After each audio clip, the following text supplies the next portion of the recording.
Marvel Comics is on top of the mountain as per usual. And while there have been many great comics from them this year, some of those we're going to be talking about, the narrative about the company remains that they're having a down year. We're going to look at what Marvel has offered this year, what they've put out, and we're going to talk about the good, the bad, and the ugly of their slate for 2024 and what we think Marvel has to do to change the conversation about them and continue to lead the industry, not just from a dollars and cents perspective, but also, from a leadership perspective, from pushing the envelope and doing things that are interesting and maybe setting the stage for other publishers to take their cues from the big M. We've got a full house on deck today. We've got Cale, What's up, hot dogs? Marco, Hiya.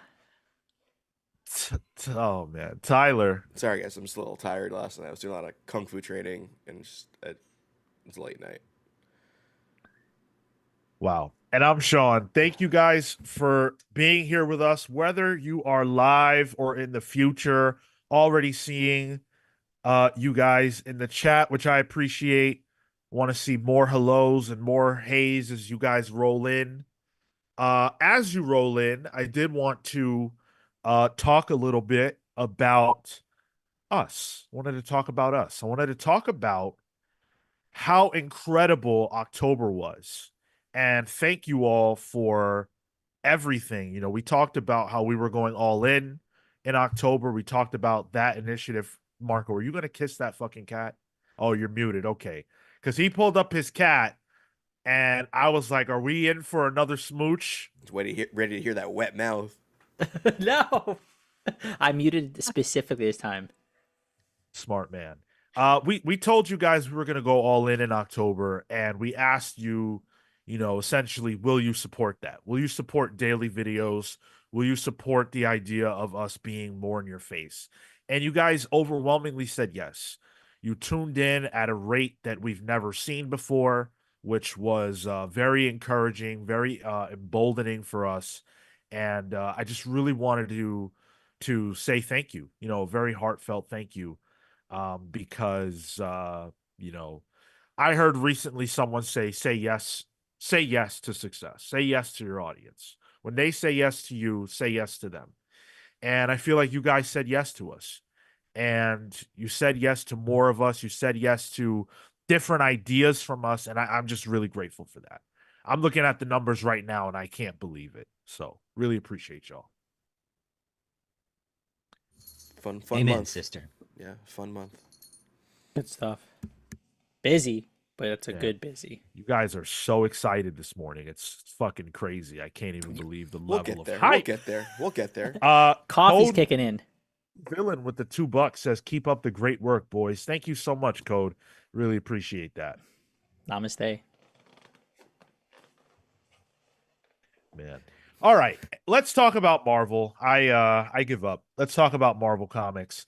So there's there's a reality that we all have to accept, and a lot of people don't want to, but the reality is that Marvel Comics is 100% indisputably the top dog when it comes to publishing comics in the direct market. If you top don't hot believe dog. me, huh?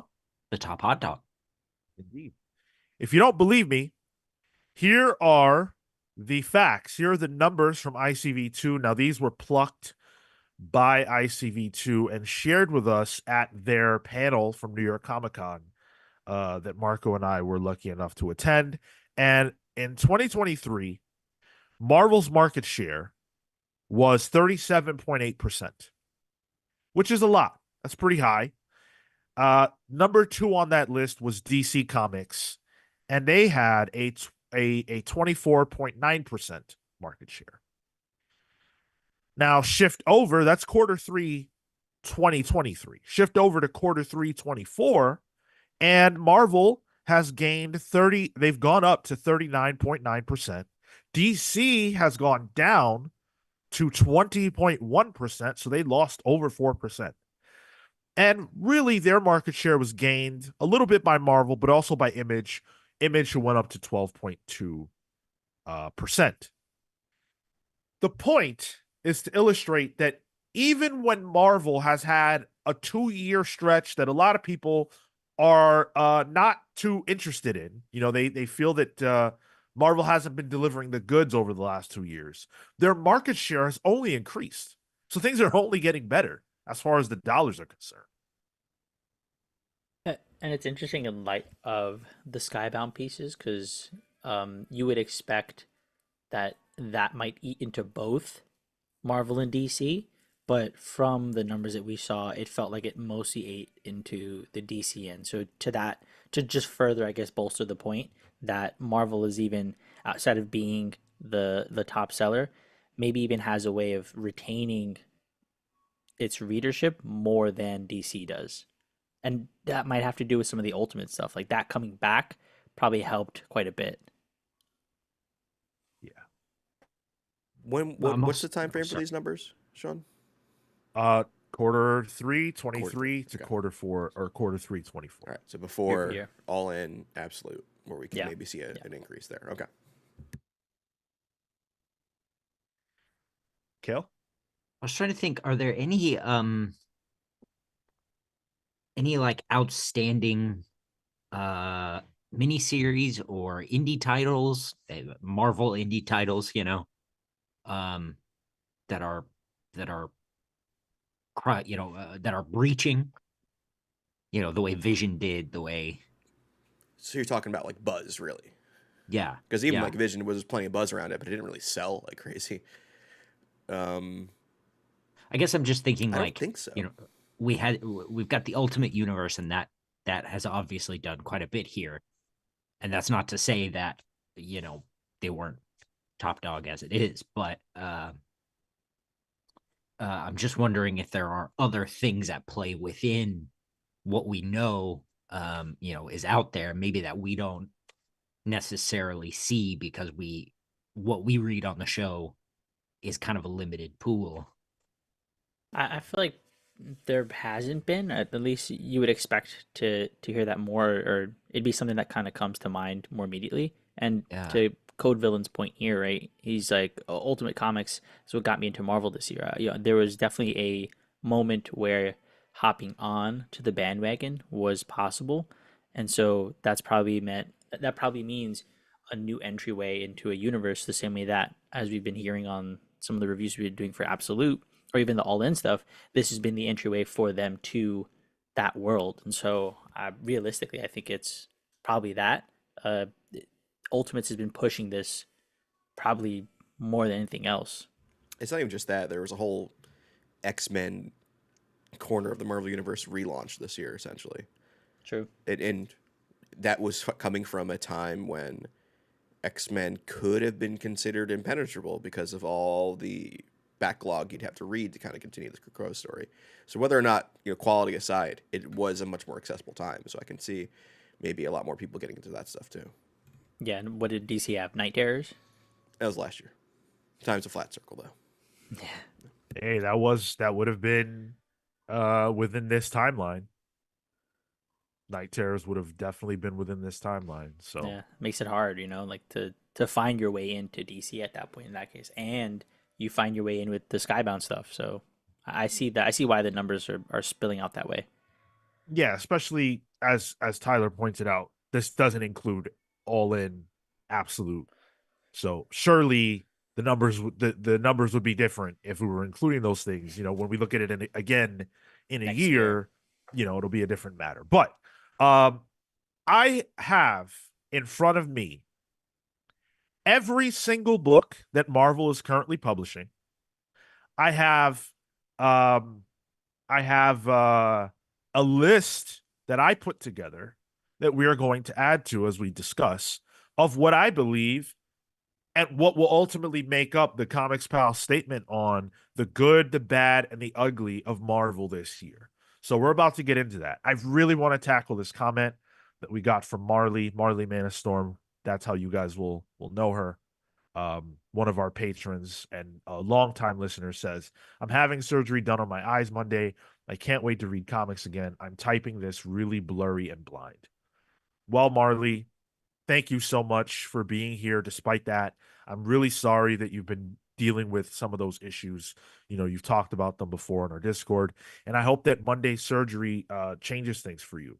I hope that you can read comics again, because I can only imagine how I would feel if comics got taken away from me by my eyesight. So I got to imagine that this is rough for you, and I'm pulling for you. We are all pulling for you. You've got the might of the Comics Pals community behind you. Hopefully, we can make a spirit bomb that can go with you into surgery and make sure everything goes great, and have you coming out of there ready to read whatever book is first on your pull list. Thank you, Marley.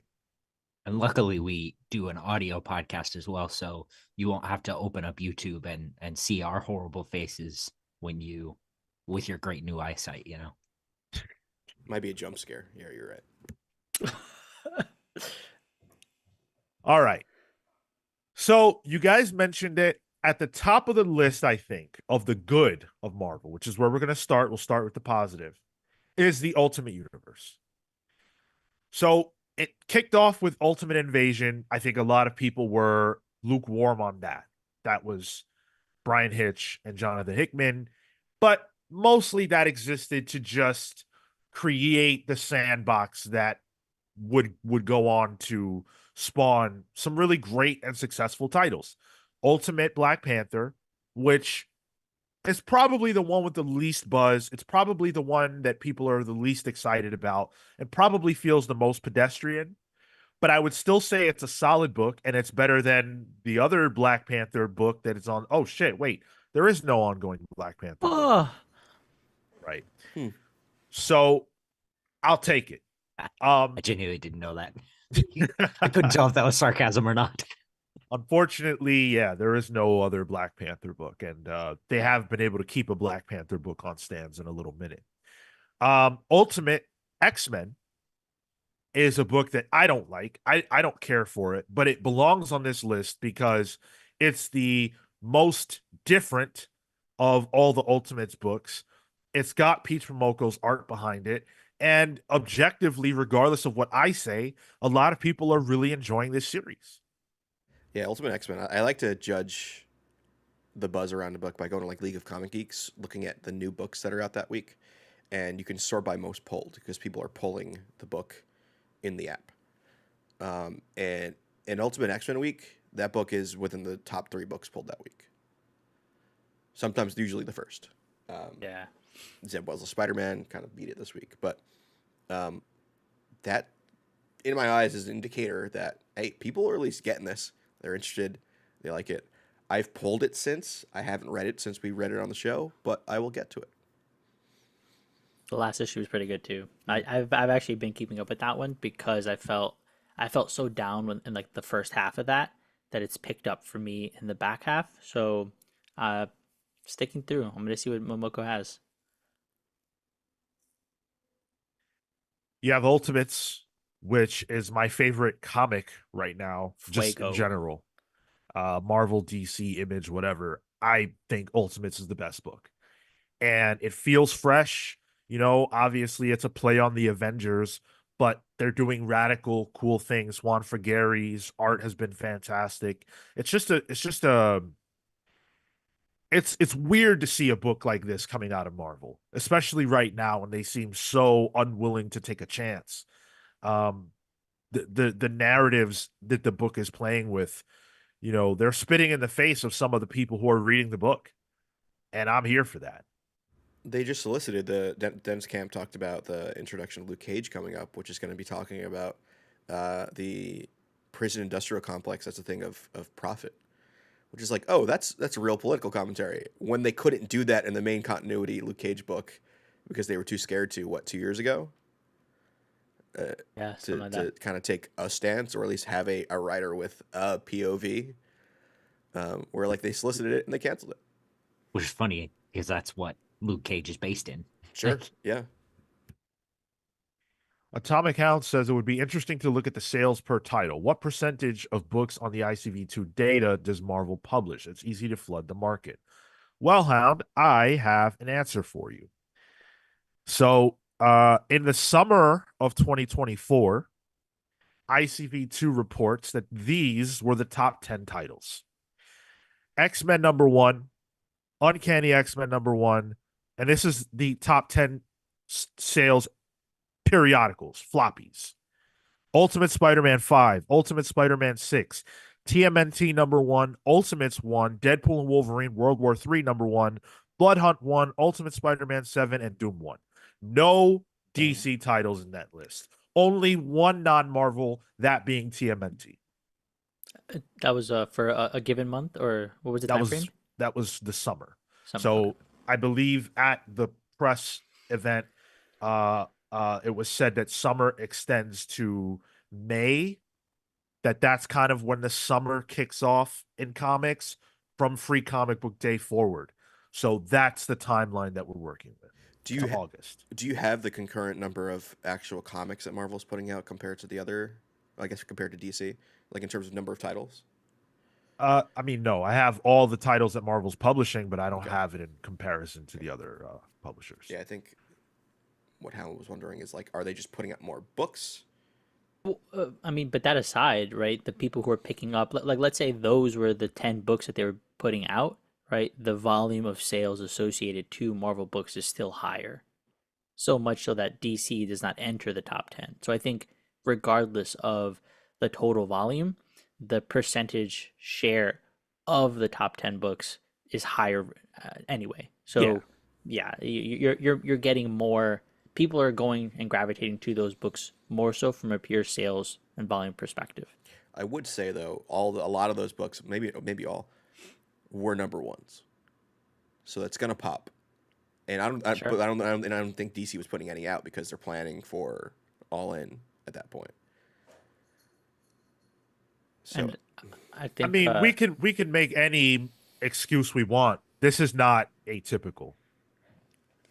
Sure. This is the way it is. Marvel dominates when it comes to the top 10. And I I don't think that is I mean, it'll change a little bit now that absolute is a factor. But we'll see in a year where those books are at. Atomic Count says the fact they dominate the top 10 is telling. It's telling exactly. It's telling of a lot. yeah. Yeah, the only difference now with the absolute is that it'll still be Marvel top 9, but then there'll be a Batman book in it. Right. And it won't be the main one. And of course, you know, speaking of the Ultimates, we didn't even address Ultimate Spider-Man. That is the best-selling comic book in comics right now in the direct market. Ultimate Spider-Man, they can't keep. I think how many reprints did they do of the first issue? Like 9 or I think it's still Something on. crazy. 10, yeah. I think it's still some coming crazy, some crazy number like that. People just keep going back and buying it. And I don't know if you guys remember, but when issue 1 dropped, it really felt like a moment. Like you go on social media at that time and everybody on comics Twitter was talking about Ultimate Spider-Man and how much of a joy it was to read. And it was the first thing I've seen since Renew Your Vows that had Spider-Man fans actually happy about a Spider-Man book. Boy, that lasted long. Yeah, exactly. What are you going to do? Shit. If I could, I'd put on this list of the good, the bad, and the ugly, I'd put Amazing Spider-Man fans in the ugly fucking tier. God, oof.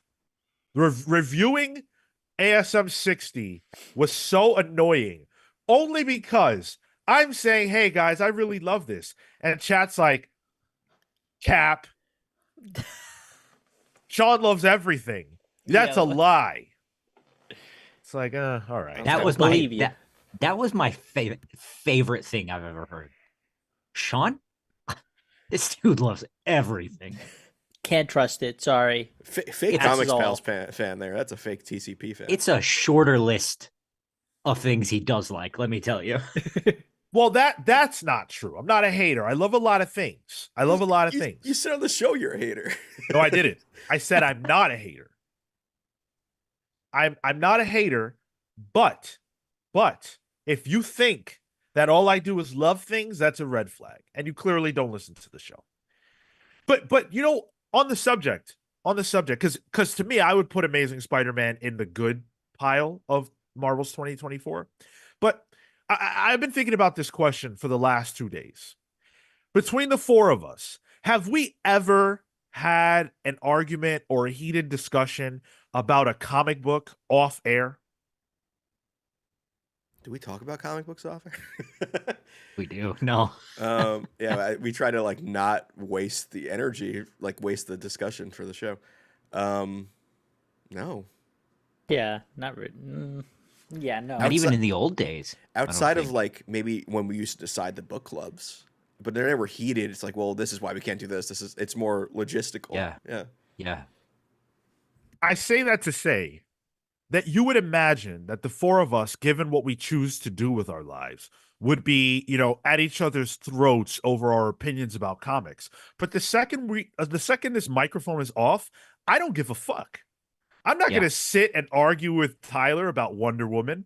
Now, of course, Tyler's free to love what he loves. I don't give a damn. Yeah, and I would say I'm turning that recording on if you're gonna do that. Like, I'm not doing that for free.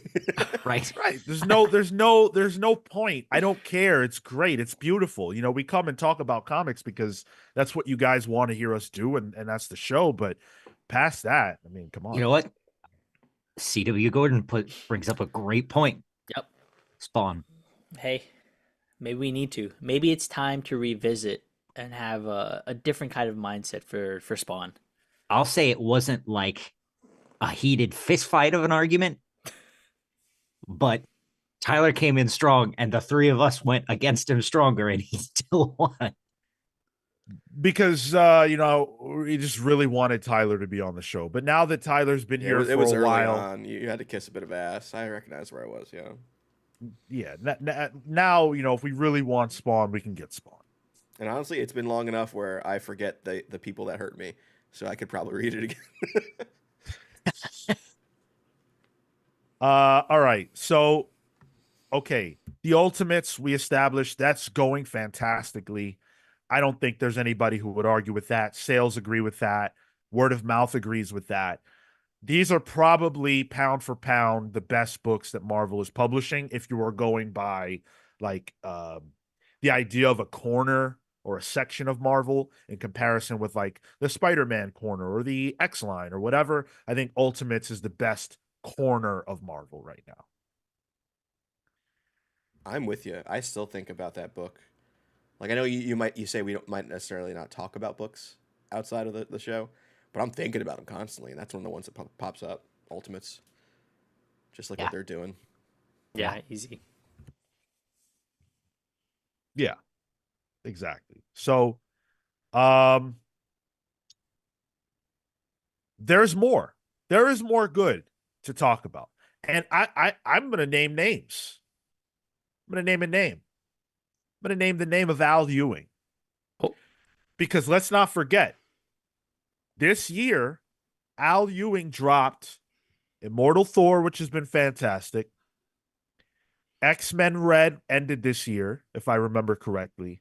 And the Resurrection of Magneto, which was one of the crowning jewels of, I would say, all of Krakoa. That was all this year. Damn. I can't wait to see what else he writes for Marvel. Wait. Oh, That's it. Also, the Venom stuff was supposed to be pretty good, right? Yeah. oh yeah. Oh, wait, Yeah, that's right. he's still writing that actually. Yeah, the all new Venom's coming out. Yeah, he's not leaving Marvel. He's just, dipping his toes in the DC water. But Al Ewing is someone that I think Marvel needs to focus on retaining because he's one of the few writers that they have who, does things that people seem to really be interested in and latch on to. What I love about Al's work at Marvel is that it references each other. He kind of plays in his corner and brings in things from like his U.S. Avengers line, his book that showed up in an X-Men book somehow. So yeah, I agree. Al Ewing's a gem. Hell yeah. I would also say Fantastic Four. There are a lot of people who believe that is Marvel's best comic book overall. I would argue it might be the best comic book right now. I love Fantastic Four. You know, that is like on the top of my digital stack every time it's out. Which that's bucking the trend of alphabetical that I usually stick to. So there are some that have to come through the letters there. It's like from all accounts, it's been a good sign. Now that I have Cale's Marvel Unlimited, I've been saving certain books, and that's going to be one of them. Save it for me too, because Okay, someday okay. I'm gonna get around to reading. Yeah, yeah. What's so cool about it is Ryan North manages to sneak in some kind of science fact in every book, but Nice. it's almost like you're not even realize you're learning something. It's just so the weave into the actual narrative of the story. Like sometimes Reed will just explain something, yes, which that's also Fantastic Four comics. But a lot of the time it's not that. You're just finding it through the context of everything, and you learn something by the end of it. I'm like, that's not something I've ever had with a Fantastic Four book. That's awesome. That's cool. I'm excited for that one. Kaboom, you're right. Kaboom says the crazy thing is that DC is putting out plenty of good books, but people just aren't buying them. Yeah, that's totally correct. And like I said, like we've said, I think the tide will turn a little bit through All In and Absolute, but they've got to just keep their foot on the gas and make things exciting. Especially now, back half of the year, going into next year, they really got to continue to build that fervor. Yeah. Oh my God. Catherine says, Cale and Marco sharing Marvel Unlimited getting added to the fanfic, by the way. I haven't forgotten the meet cute. We need a comic made of it too, actually. Is this like a Bert and Ernie situation? Who's Bert? I'm Bert. In that they share everything. Yeah. And Whoa. Marco, Kale is Wait, you clearly think Bert. you're Bert? Yeah, Kale is the Bert. Let's be real. That's My an easy man. one. I'm trying. You guys are talking about that, and I'm trying to remember. Wait, who's Bert? Who's Ernie? I can't remember. Wow, you got to know your Sesame Street character, Sean. There's a new ongoing right Yeah. now in comics. You gotta lay off the View for a minute and go watch Sesame Street. Go watch Andrew Garfield on Talk to Elmo about grief on Sesame That was Street. rough, dude. That's a rough one. They just had the Shark Tank guys on the other day, and it was so interesting. I'm out. Oh, well, what are you gonna do? Izzy's issue says I'm only pulling 2 Marvel books, Fantastic Four and Ewing's Immortal Thor. So there you There go. it is. Yep. There you Izzy, go. you should check out that Ultimates though. Add a third. Just saying. Oh my God! Of all the people that are in the chat that I can Right? see right now, Yeah, Izzy is yeah. the one who should be reading Yeah, Ultimates. that is an Izzy book, I think. Like you're of the Holy age shit. group where you're the ones they're talking about. Like, Absolutely.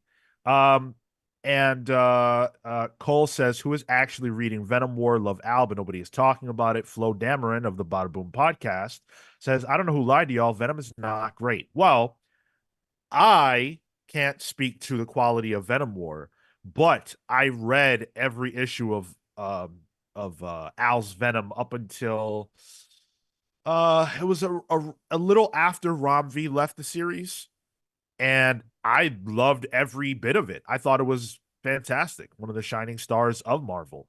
So I can't say if it's gotten worse. I don't know, but it was excellent when I was reading it. one thing I do see in the comments in the YouTube chat or on the Pals Poll stuff is that people want us to read Venom stuff. There's like multiple people who've asked, like, "Are you guys reading Venom War?" And like, I hate to say no, but no, I'm not. Yeah, it's just not up our alley There's a necessarily. fervor for it Not for that sure. corner. I will be checking out all new Venom though. You can always get me with who's under the hood. You know, like who is the person. It's such a dumb marketing tactic, but I'm also dumb. So Who could it be? Eddie Brock? I'm all over it. I think it might be Robbie Robertson, honestly. Oh, I think it might be Luke Cage, but that doesn't make any sense. I hope it's not that. We just did Black Widow. Come on. Mark Anderson, what's up, Mark? It's not a name I can recall. Says episode 420. Oh, yes, it is episode 420, and we do have a celebration for that planned a little bit later. And while we're acknowledging people, let me say what's up to Flo Dameron, who we already shouted out, Spiral Storm, Atomic Hound, Jedi Tie, Kaboom, Catherine Stars, Aaron Ruiz, Steve Matthews, Cole. Good to see you all. Those are just the names I can see right now. A whole bunch of you hanging out with us here. Make sure you smash the like button if you are enjoying what we are doing. And make sure you're subscribed. If you're not subscribed, that's a red flag. And I'm not even going to grab one right now because I want to keep this rolling. Doom #1, the Doom one shot was phenomenal. That's another buzzy moment that Marvel had this year. Sanford Green and Jonathan Hickman, they delivered a banger that people were going all in for. I mean, that writer and that character just gel. Yeah. You know, even though like he told his magnum opus about Doom in Secret Wars, he still had a little more in the tank for that character, which I love to see. Hell yeah. And this is the last thing that I personally have in the good section. That is the DC versus Marvel omnibus. Now, I am not saying that Marvel deserves all of the credit for this existing, not by any means. If we were doing this list about DC, I would put this in their good category as well. I am simply trying to highlight the fact that these two companies finally got their act together to re-release the DC versus Marvel omnibus and the amalgam stuff.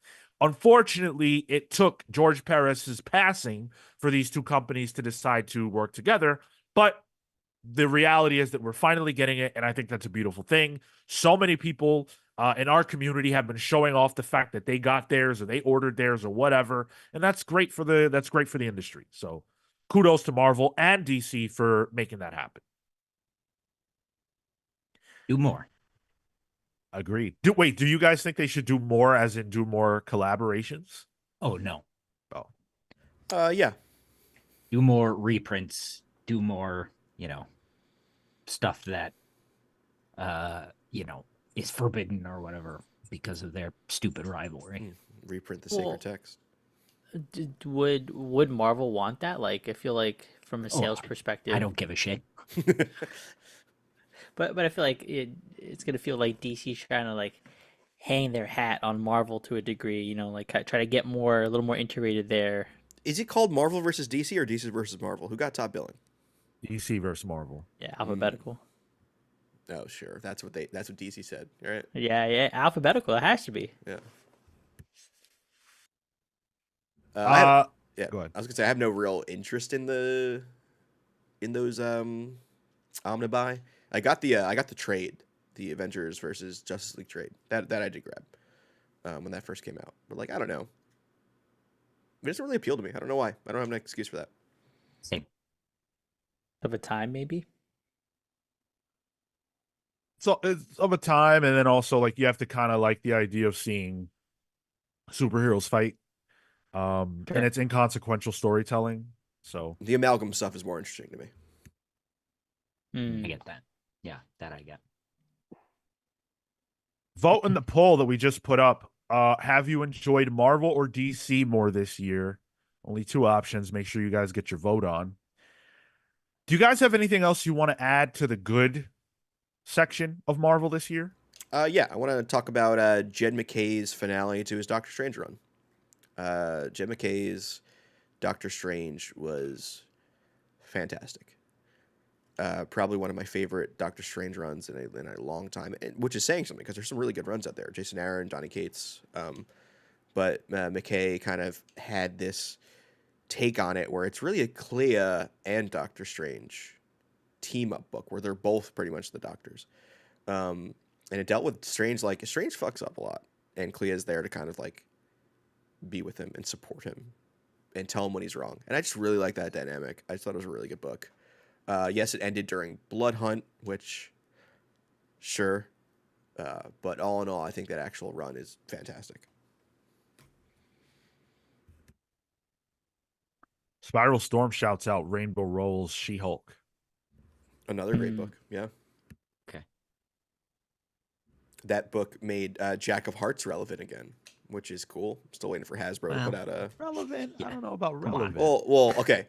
That book brought back Jack of Hearts. Is that a little less... I mean, that's literal. Yeah. That's He was a factual. character in the book, yeah. I appreciate that. So okay, I'm assuming that's where the good ends. We're talking comics, right? Yeah, Moon Knight. Yeah. I'll just say Moon Knight. Fun book. sure. Real great stuff. Yeah. Okay. All right. That's that and I would agree with all of that. All of that is nice. I've seen a lot of compliments about Moon Knight, compliments about Doctor Strange. Those books aren't on my purview or they're not for me, but that's okay. I would say that's about the good of Marvel. Sure, you might enjoy another book. You know, I have other Marvel books on my pull list. That's great. But the big picture elements, those are the things that I think stand out the most. Sure. Let's get into the bad. Now, there might be some controversies here. Can we quickly Yeah. differentiate between bad and ugly? So, bad is like, this wasn't great.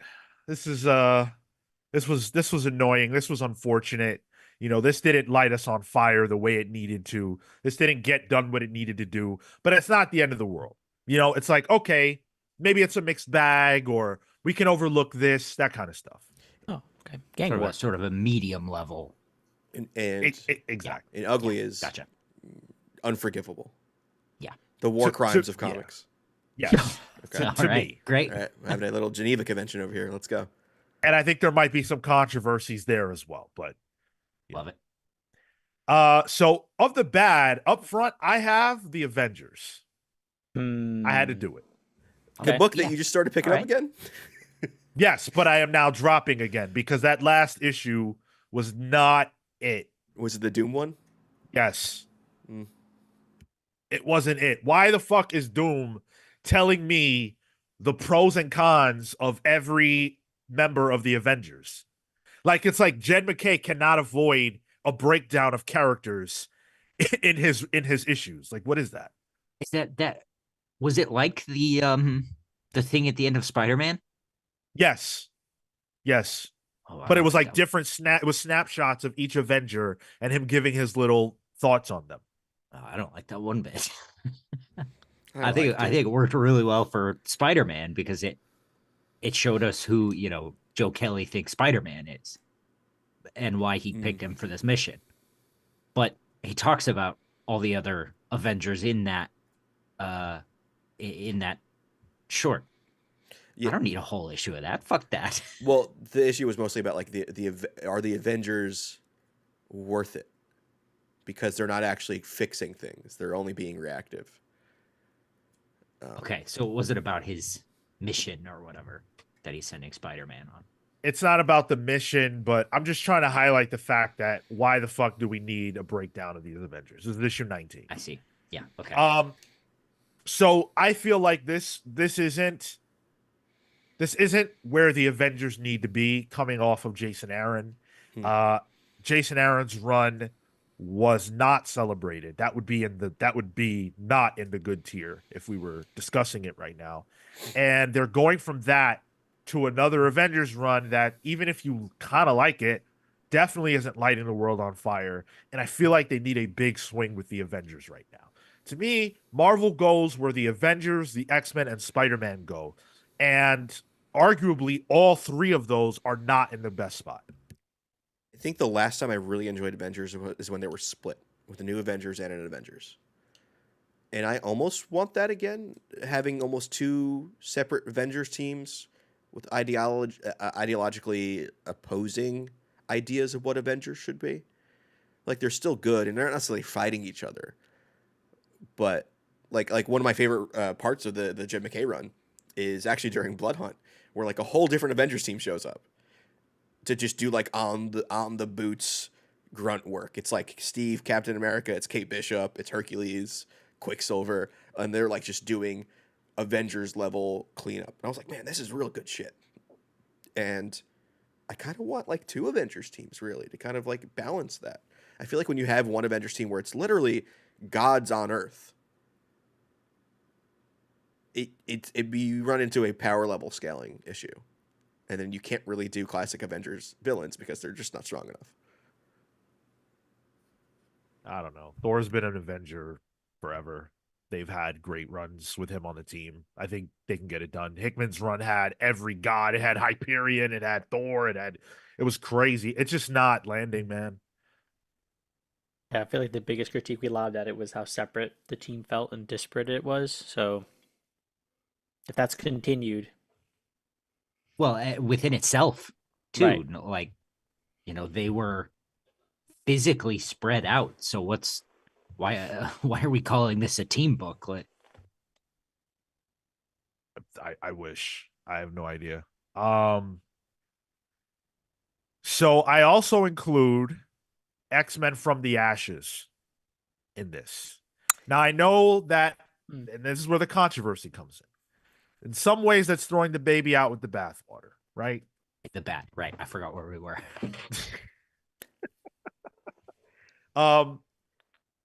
I enjoy some of the books in the From the Ashes line.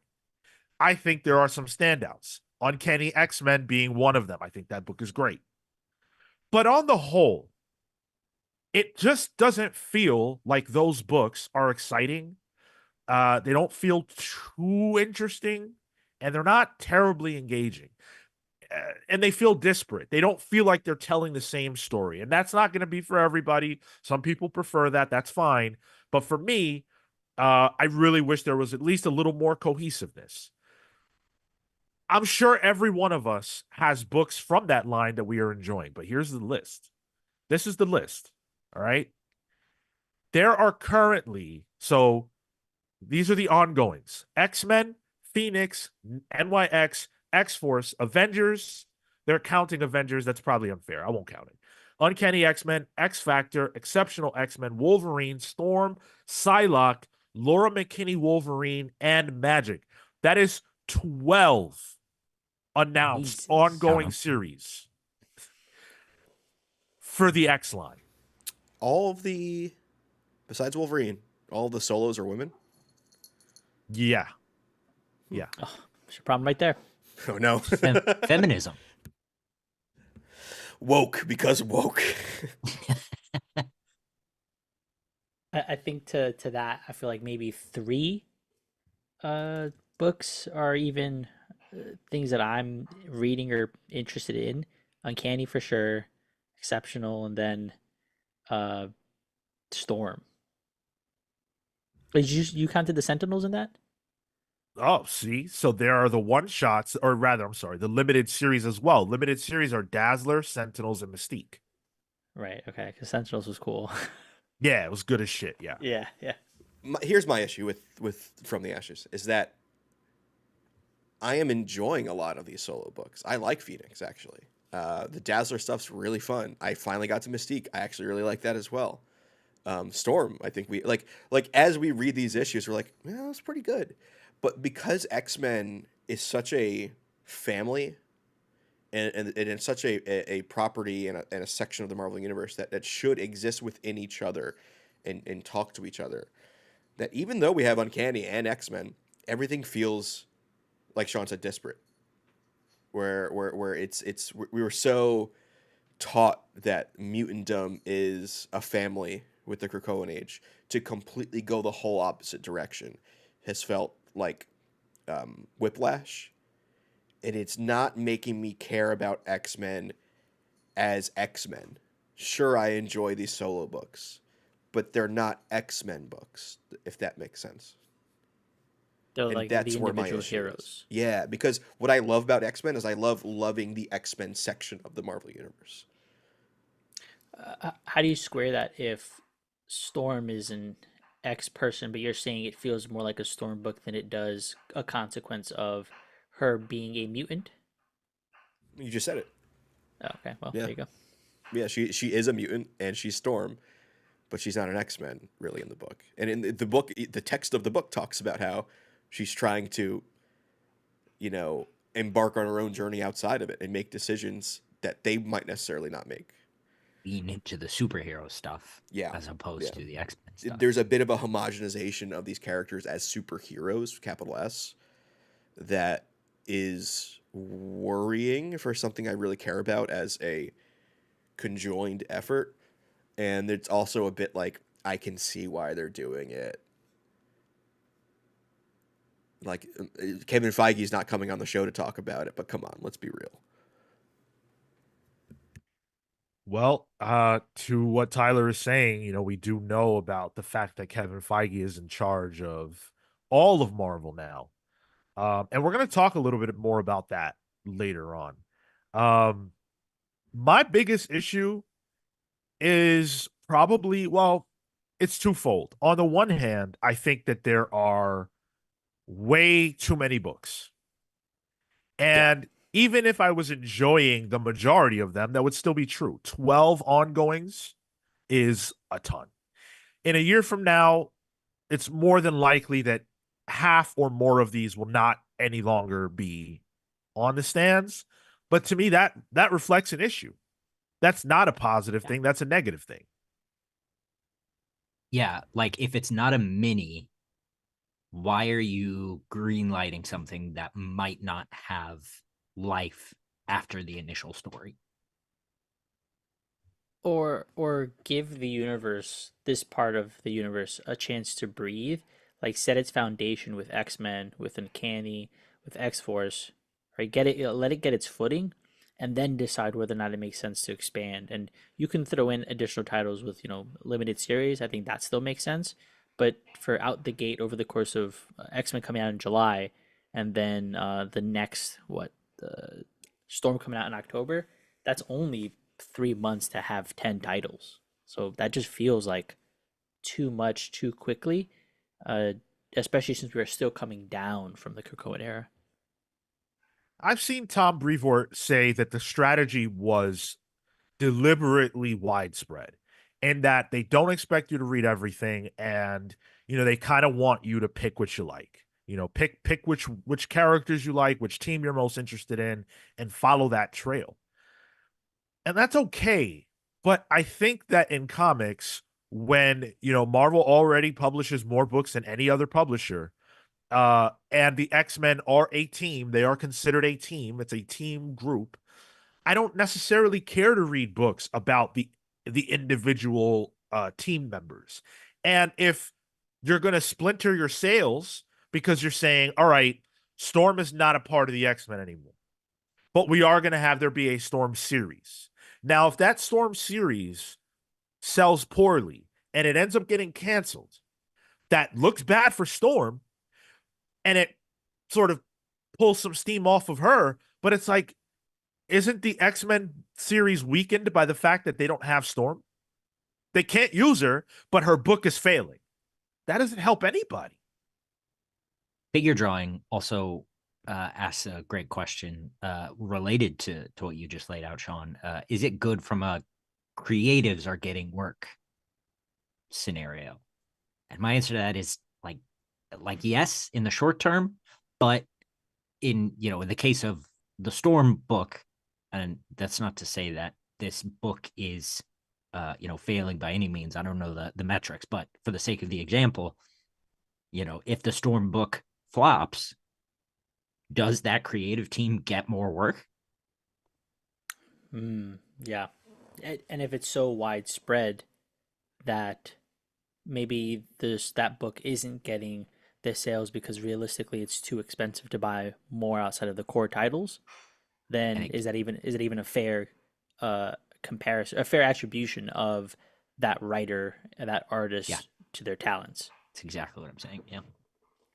I think I understand the wanting to have the wide breadth of things, but I feel like it takes away from rebuilding trust with readers, because it's like, here, you want stuff, take all the things that we could, like we're throwing this stuff against the wall trying to see what sticks. And I think that it doesn't feel like it's thought out.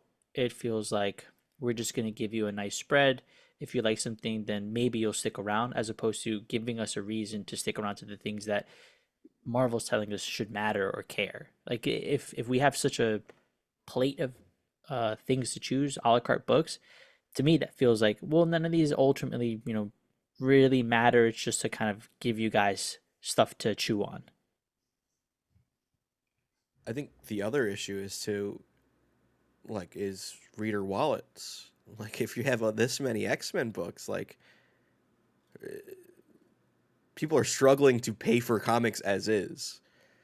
So how are they going to be able to justify a Dazzler book? Yeah, sure, I can, but like the average Joe might not be able to, because they're just like, all right, there's 12 X-Men books. Which ones do I pick up? Uncanny and X-Men, probably.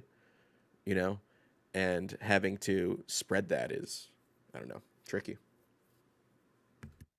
Yeah, for sure. Uh, let's see. Peter the Relative says, which I don't know why I like that name, but I do. And I haven't seen you before, so hello. There are too many books and a lack of cohesion and vision for the line. And I think that Yep. probably sums up what we're saying here. And I'm going to say something, that look, I don't give a damn about a Storm, Psylocke, Magic, or Dazzler series. I truly don't. And frankly, I'd be saying the same thing if you swap those characters out for Cyclops, Gambit, and Beast. All popular, all characters I love, don't care about seeing them solo. It's not what I'm interested in. Now, Laura Kinney X Wolverine, yes, I will buy that because I like her. I'm interested in her solo series, and she's got that Wolverine DNA where it's like you kind of want to know what she's doing when she's by herself. And they built an interesting supporting cast around her already so that there is a compelling element there. But the rest of them, they're X-Men to me, and I want to see them together. Put it to you another way. Let's take the Teen Titans. Love them, right? How many of them are capable of standing on their own for a solo series? Nightwing, without question, and Flash. Like Wally, right? Yep. That's Yep. it. Even Cyborg had they tried multiple times to make fetch happen Yeah. there, Right. and couldn't. Starfire has had a couple mini series that are good, but I don't think she's ever had an ongoing. Yep. I want to shout out the Revolutionary Dragon here, and thank you for your services to the greater cause, fighting the government here. To me, when it comes to Marvel, What? it has to go past 12 issues to be considered an ongoing. Oh, we had dragons in the Revolution. Fuck yeah. It's a One Piece reference. Marco skipped over the most important part. Thank you for the $5, Revolutionary Dragon. Much appreciated. And I agree with that statement as well. 12 issues is what an ongoing is, 12 or more. Obviously, if it stops at 12, to me, that's still a mini because that's within the purview of 2 trades or 1 big hardcover. I got to see it go beyond that for me to take it seriously. And Marvel has definitely been the one to condition me to think that way more than DC. There's been a few follow-up comments here on just the costs of the books. Kaboom says, $4.99 is too much for a comic. Don't understand why they can't go back to a $2.99 price point. We're well past that. Eric Carter says, I can afford it and it's still too much for me. If you just get the From the Ashes titles, just the 12 that are currently slated, that's about $61. That's not including the limited series. So like you have to really budget yourself for the books that you want. And from the stuff we've been reading, if those things aren't hitting, you're dropping titles. That's hurting the sales and hurting the buzz. Yeah, exactly. With 100%. Marley says, Sean, did you read that Gene series around 2018? Young Gene talking to people who held the Phoenix power. Yeah, I really did not like that. Oh, that's the Bendis era, right? Yeah. I loved that one. Or Just uh, after, it's after that. Hmm. but before it's Krakoa. yeah. Wait. Are you talking about the Matthew Rosenberg? Phoenix 'Cause that's I'm when Resurrection. thinking of. Yeah, because that's when she was resurrected. Yeah, it's Phoenix Resurrection. Are- Yeah. I remember that. Is there something that I'm forgetting? It looks like Dennis Hopeless. Oh, that's earlier Victor than 2018. Ibanez. Yeah. Who was is that Young Gene? Teenage Jacket. Teenage Gene. Yeah. That book for me was dreadful. What? I love that book. Yeah, oof. I have a different philosophy as to what should happen with Jean that Marvel clearly doesn't share. So I accept it. another man dictating Jean Grey's life. Huh. Right. Just like Tom Brevoort. Um, let's see. Kaboom says if DC were to go back to 299, I have a feeling they'd catch up to Marvel pretty quickly. Yes, and then their creators would have to catch up to everybody else in the breadline because they would not be able to afford to eat. 299 is just not tenable for the current landscape. I wish it were. It is not. And please, please, nobody bring up Spawn when I say that. I understand. I understand that Todd McFarlane keeps the price point of Spawn at 299. I know that is not the same thing as Marvel or DC doing it. Understand that. It's like an angel investor, you know, Right. Like he singularly can do what he wants. or devil investor. I'm not up to date on Spawn lore. Oh, great point. All right. So we've been on the from the ashes for a bit, so let's move forward. I put down failure to secure top creators. Now, just like the previous one, I don't think this is the end of the world. I don't think it's the end of the world that X-Men from the Ashes isn't so great. It'll be fine, right? It'll be fine. Marvel will be fine. But I feel like Marvel has let a lot of their top creators slip away. So who am I talking about? Jason Aaron is gone.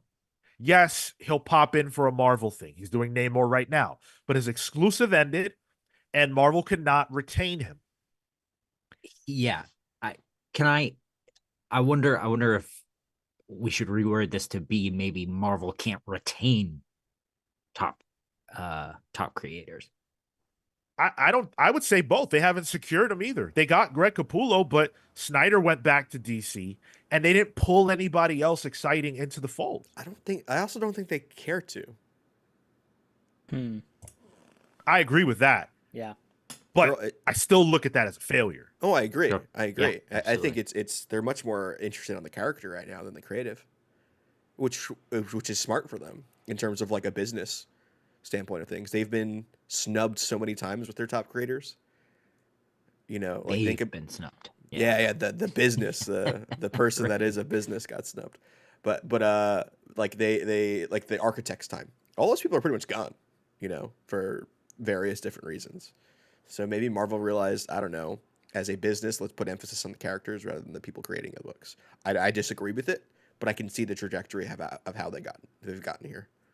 Yeah. David Melendez-Doria says Ram V talks about how Marvel treated him, and yikes. I haven't heard any of his stories about Marvel treatment. I would love to. So if you've got the podcast that he said that on, please share it with me.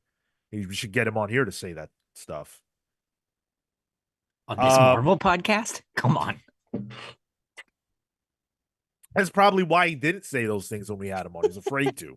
He won't offend our sensibilities. Still there. Yeah. Dan Trudeau brings up an interesting point. You know, they dominate the market, likely for not having to pay some of those creators. And if they have the bigger share, you know, does it matter if they have those top tier names, those billable names?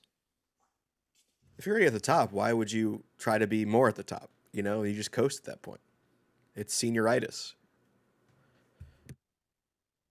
It sucks, but it's the truth. They don't have to try, so they don't. They don't have to break out the big bucks for anybody other than Jonathan Hickman. Yes, they did Silhouette bring Gail Simone into the fold, but again, she's working at both places. Al Ewing was the last exclusive that I remember, and his exclusivity's done. His exclusive expired, yeah, and he wanted. In fact, if I remember correctly, in the interview that we did, he said he wanted to get out of his exclusive so that he could do other things. Now, of course, like we said, he will still be working for Marvel, but tell me who's more important, or where is Al Ewing more important? Where does it feel like he's being placed in a more important position? Marvel, where he's writing Ultimate Thor, or I'm sorry, Immortal Thor and All New Venom, or DC, where they have him shepherding the Absolute Green Lantern stuff, which is one of the most important books that we know they're launching in 2025. And Metamorpho? Forget it. Well, Which I thought that Metamorph- worked against my point. That's why I didn't say No, I it. think Oh, Metamorpho way. works No towards your way. point for Al. Yeah, That's like, that you adds. can let me do what I want. Right, I'm doing exactly. Metamorpho. Yeah. From a creative standpoint, it feels more freeing, and the importance for the line, like the face of it is the absolute stuff. That'd be like, And go ahead, Cale. especially on the launch of Metamorpho being in Superman and whatever's going to come out of that. And think about like at Marvel, that's like a top creator going to Marvel being like, "Can I write that slapstick book I really wanted to write?" They're not going to say yes to that, Yeah. because there's no benefit for them for the IP. So Make them happy, man. I get it. That's I get. Is Jim McKay exclusive? I think he might be. I think I remember an exclusivity thing a couple years back. I would be shocked if he wasn't, but I don't have a specific memory Sure. of him being so. Sure. Let's see. Marley says Marvel has so many new names on books. I can trust the flood of Italian artists, but new writers, I'm resistant. And I'm with you, and I feel guilty for that sometimes. I'll be honest. When I see a new name on a book, I'm like, yeah, I don't know if I'm gonna do this one. Because I don't want to drop $4.99 on a book that I'm not gonna like. And not for nothing, I think you can see that, especially in the X line. Say more. Who are you referencing? Storm, Yes. it's a big one. We mostly like Stephanie Phillips on this podcast, but I don't think it's outrageous to say that she's a new name that people might not know. There is another one that I'm thinking of, but I've got the list. So I'll just reference the newer people. Eve Ewing, she's a newer name. She Yeah. did Ironheart and stuff like that. yeah. Alyssa Wong on Psylocke, again, a newer name. Yeah. And then Ashley Allen is on Magic, and I don't know who that is. I've never seen that name. I think it might be her first Marvel work outside of Bloodhunt Magic. I think. And Dazzler's written by Jason Liu, who's again a newer name who did the Century book earlier this year. I had to jump ship. I could not deal with that, but Okay, I'm gonna make a sports reference here. What if we're like in an incubation period with Marvel at this point, creatively, where I think that. Sorry, Go ahead. Yeah. I think that would be cool, but I don't think Marvel's going to take that chance. I don't think I don't think they can afford it. I don't think they want to afford it, and I don't think they're interested in it. I don't think they care. I think they're waiting to see how Absolute and All In kind of I don't works think they out. care about that honestly. I mean, I feel like Marvel's more reactive, and so I think that to your incubation period point, right? Right now they're like, oh, we're good. There's nothing to do. There's nothing to really kind of shake things up or change things up. Why, right? And so now, and I'm sure they've heard, the past couple of years about Absolute, just because the industry talk, and so that probably plays to see how does this launch, how do we think about this, how do we react to Ultimates, and the reception there, and then decide what it makes sense from a creative standpoint. And if I want to be really pessimistic about it too, getting these I don't want to say no name creators, but new name creators means you can pay them less. yeah, I think it has nothing to do with anything strategic outside of we don't have to pay as much to retain these writer services.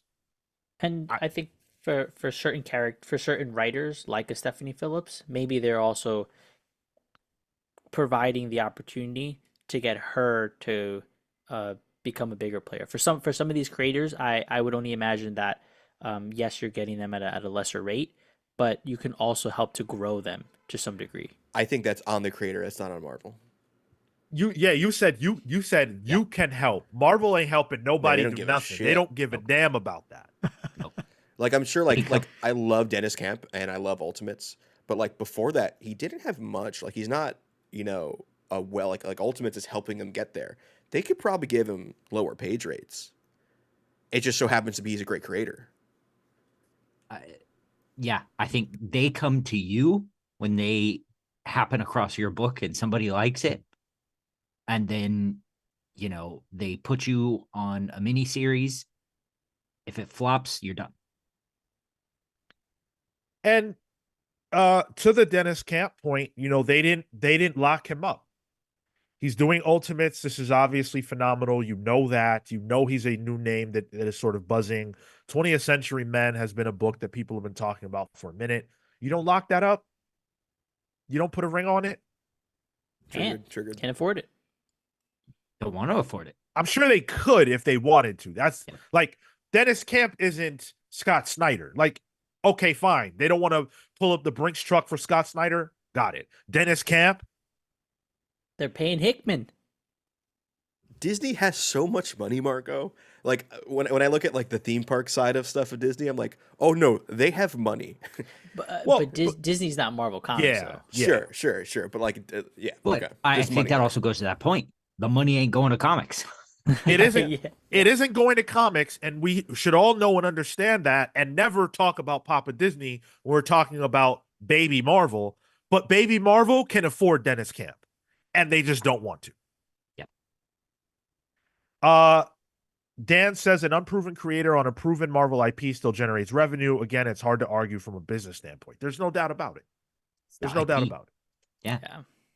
They lean on that IP, but to the earlier point made about something like a Storm, right? If that book doesn't do well, it hurts the IP. Not really. I don't think so I either. mean, like for the solo title, sure. But people will forget a forgettable title. The character will withstand. once Storm comes in, they make MCU Storm. That's gonna be another Storm book out, regardless of what the sales are for this one. Yep. And they're teeing this up for that. They're teeing this book up 1000%. for that expressed idea that there be Storm books on the stands when she makes her big debut, because she is going to explode in popularity. William Perdomo says, would you guys say Ryan North is a newer name? I would say that he is a newer name to mainstream comics readers. Fantastic Four is a big, huge title, of course, and he is using that for everything that it's worth, everything he can get out of that. That said, he's been at Marvel doing stuff for a long, long time. 15 years, yeah.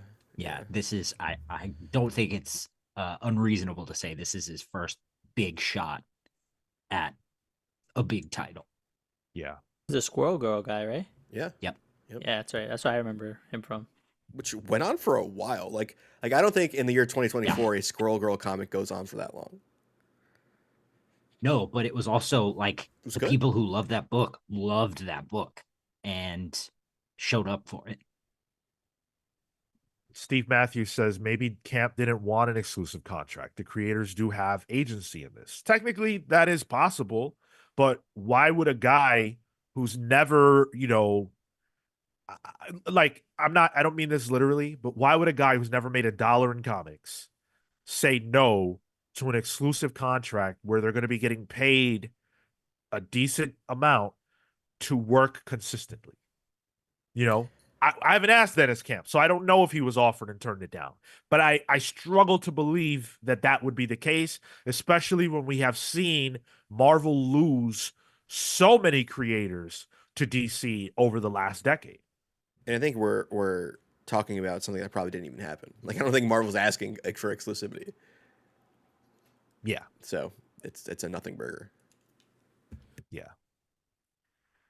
All right. Oh, no, I want to get this. Figure Drawing says, regarding pay for the big two, is it publicly known how much new writers and artists are getting paid? I imagine no. It isn't publicly known, but behind the scenes, we know that they are not being paid very well.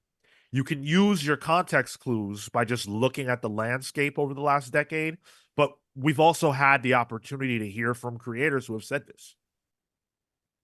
Never firm numbers, but rather like comparative values, like more here, less there, better share here, better percentage over here. So, and the obfuscation of it all is by design from the big two.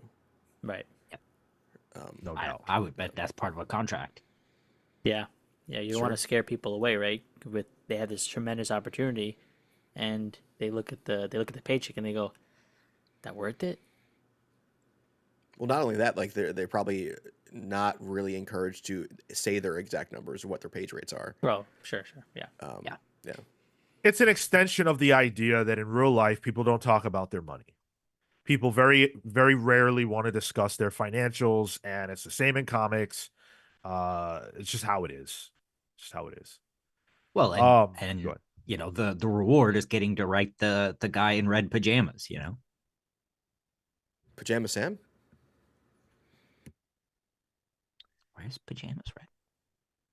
Uh, the last thing I have here is that the comics and characters largely feel stagnant.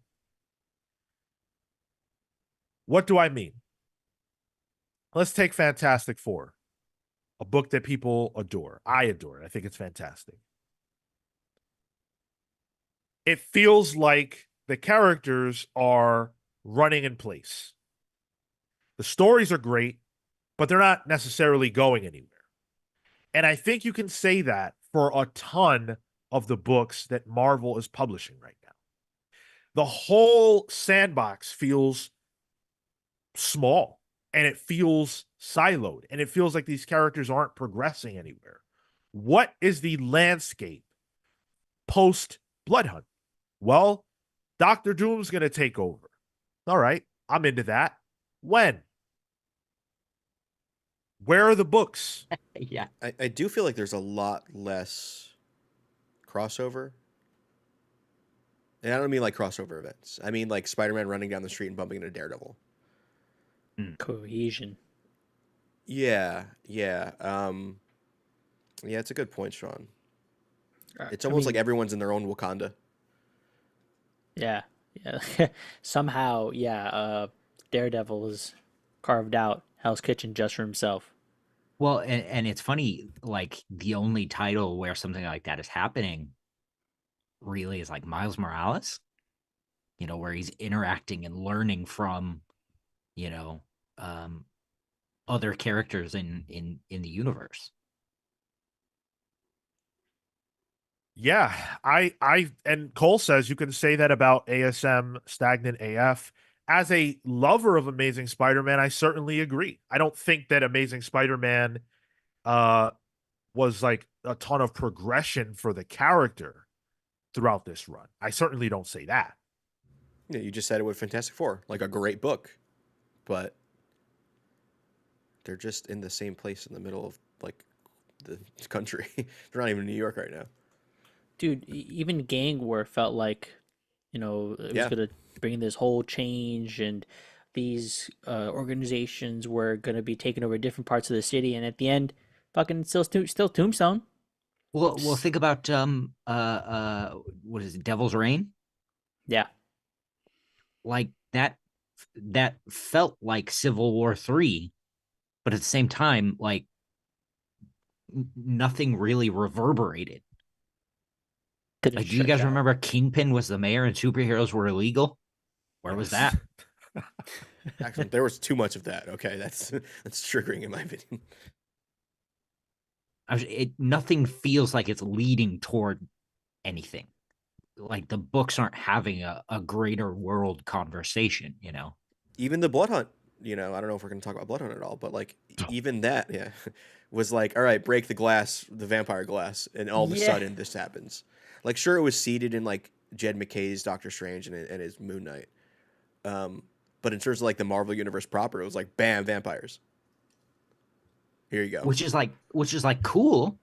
But at the end, it's bam, no more vampires, or like Yeah. not dealing Yeah. with them anymore. It's Dude. a switch, really. Do you remember we read the reveal issue of like who it was? Varney? Hey, my man, Marco. No, I don't Wait, remember. Jim Varney. Let's- Jim Varney was in Blood Hunt. Let's not talk about Blood Hunt anymore because we're gonna get on Blood Hunt. All right, But it's like nothing is moving. Nothing is moving, Yeah. nothing is shaking. It's frustrating. The aftermath of Blood Hunt is nothing. The preamble of Blood Hunt is nothing. These events, these characters are just stuck. They're like crystallized. And it's frustrating as a reader. I just so happened to see a cover of Daredevil the other day. It's the current run by Saladin Ahmed and Aaron Cooter. Sometimes. and it's Daredevil being punched by Kingpin. The last Daredevil run that just ended, Chip's run, had Daredevil versus Kingpin. And I get it. Like, I get it, right?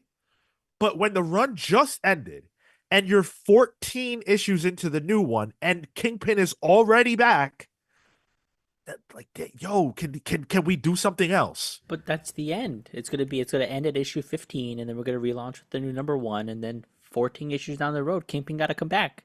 And here's the issue too, because the cover is misleading for the actual book. Like yes, he's in it, but it's more the dynamics shifts. But like that doesn't help the book. If you see it, from the cover. Like that's also the same cover that came out in 1984 or whatever. Yeah, greatest Right? hits. Like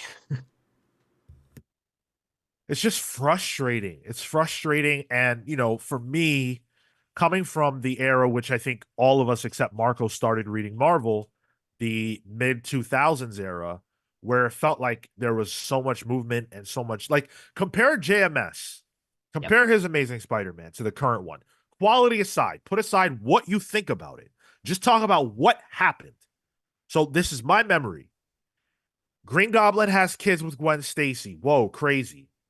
Spider-Man fights against Morlun. He becomes some other type of creature and expands his power set. We get introduced to Ezekiel and the idea of the spider totems and all that bullshit, right? yeah, fuck yeah. God, that run ruled. Spider-Man becomes an Avenger. He moves into Avengers Mansion with Aunt May and Mary Jane. That was a huge milestone because prior to that, Spider-Man was never actually an Avenger. So that was a big deal. And of course, what everybody hates, One More Day.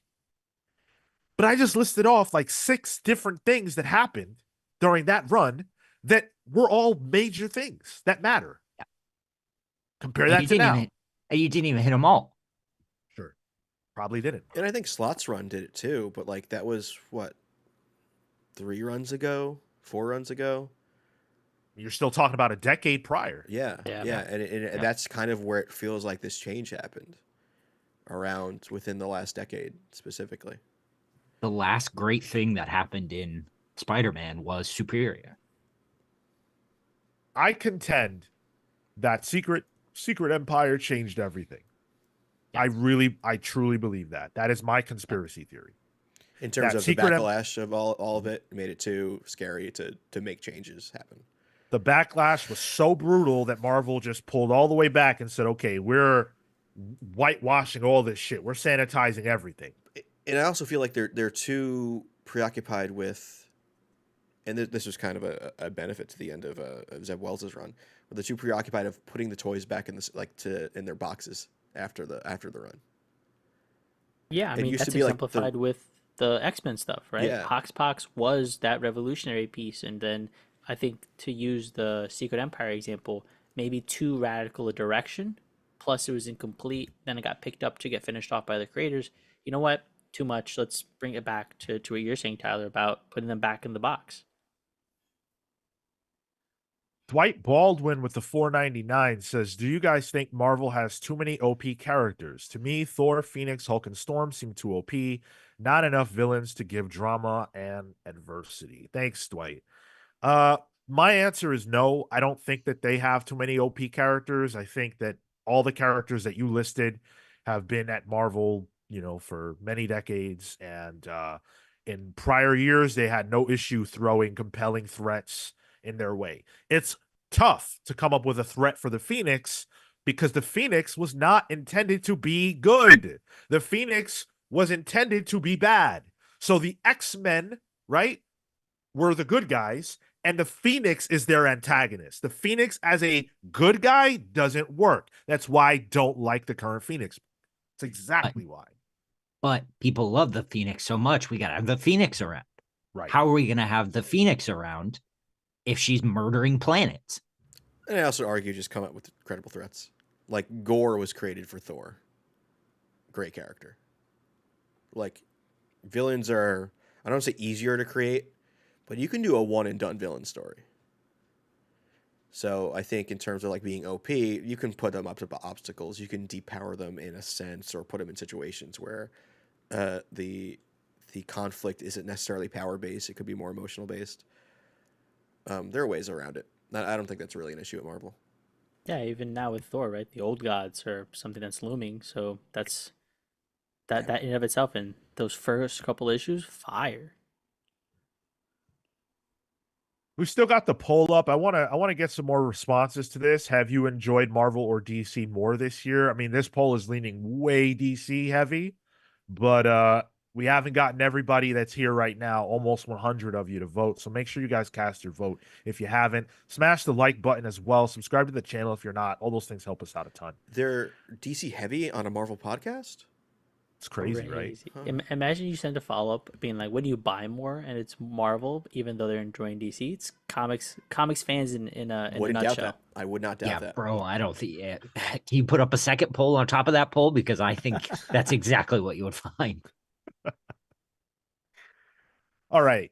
Do you guys have anything you want to add to the bad before we get into the ugly? No, because No. what I think it might be bad is probably under ugly in your category. Maybe, yeah. Might be right. All right. We'll just get into the ugly then. These are the things that for me really just turned me off this year to Marvel. Not that I'm gonna stop reading. I love Marvel to death, but like this made this year sour, these things. And we're starting with Blood Hunt. Gang War is up next, so just put them together. Events. We're talking about events. Marvel's events this year sucked. To me. Just garbage, throw it out. Which, imagine saying that with a book that has, was it Laraz or RB Silva that was on Blood Hunt? Laraz. Laraz, yeah. Like, one of the artists. So, like, the talent's there. It's just, it's like there's a leash on the talent, I feel, that prevents them from actually doing something crazy. But hey, at least we got Red Band. That's a new thing we got this year. Oh, tell me that's on your list. Oh, I can't believe Okay. it better be in the ugly because can't believe they didn't come up in the bad. it's good. I forgot to put it in the good. It's at the top of good. So my problem with Marvel's events this year is that they have no bite. They have no bite whatsoever. Blood Hunt, hello. Yeah, a lot of Boo. bite. Come on, It puns. wasn't deliberate. I'm talking about the fact that these events, there's just nothing for you to sink your teeth into. You know, like there's Take 'em just off the nothing. show. There's You just can't nothing suck to the chew blood on. out of it. Right. Yeah, there's no life in them. There's no blood in them. They all hide in the dark. Like Blood Hunt looks great. It looks fantastic. But when you get past that, what was it? Vampires are here.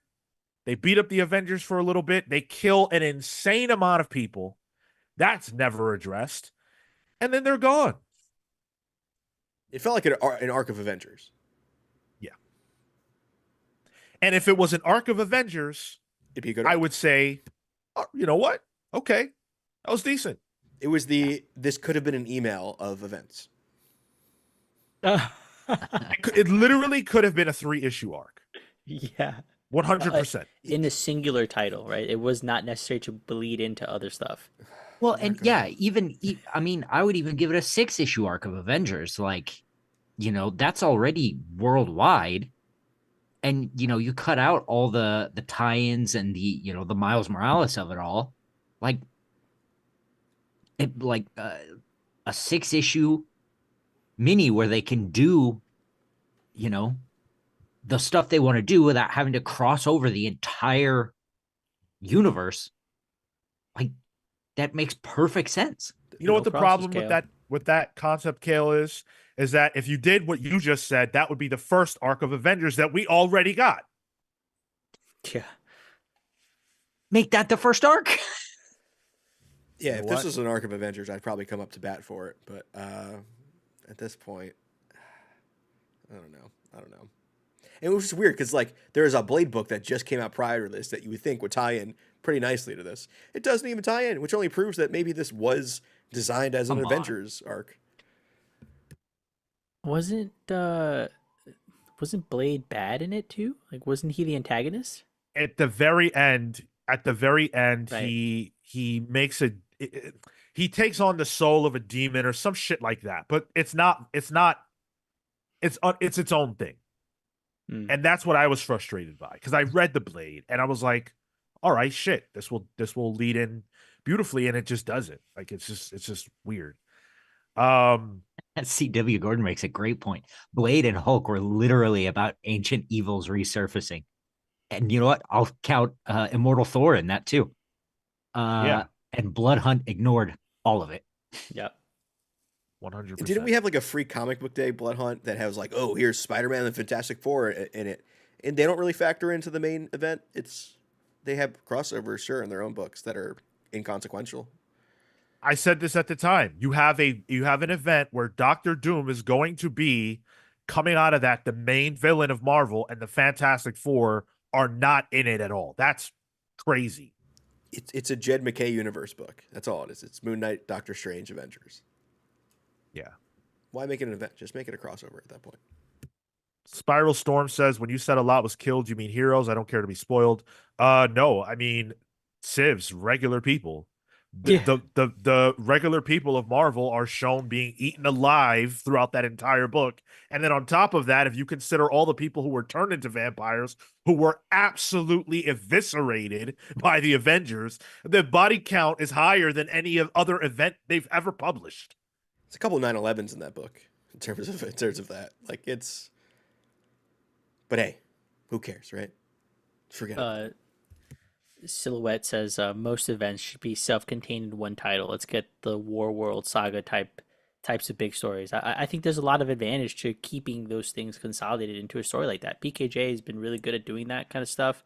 I mean, honestly, a lot of the singular titles are on the DC end have been keeping to kind of that format, and I think Marvel could benefit from it. Like, I don't think it necessitates the crossover necessarily, or at the very least, small mentions here and there. But I think to what we're saying about that feeling like a totally other thing in the world of Blade, it's because the books currently don't have that cohesion.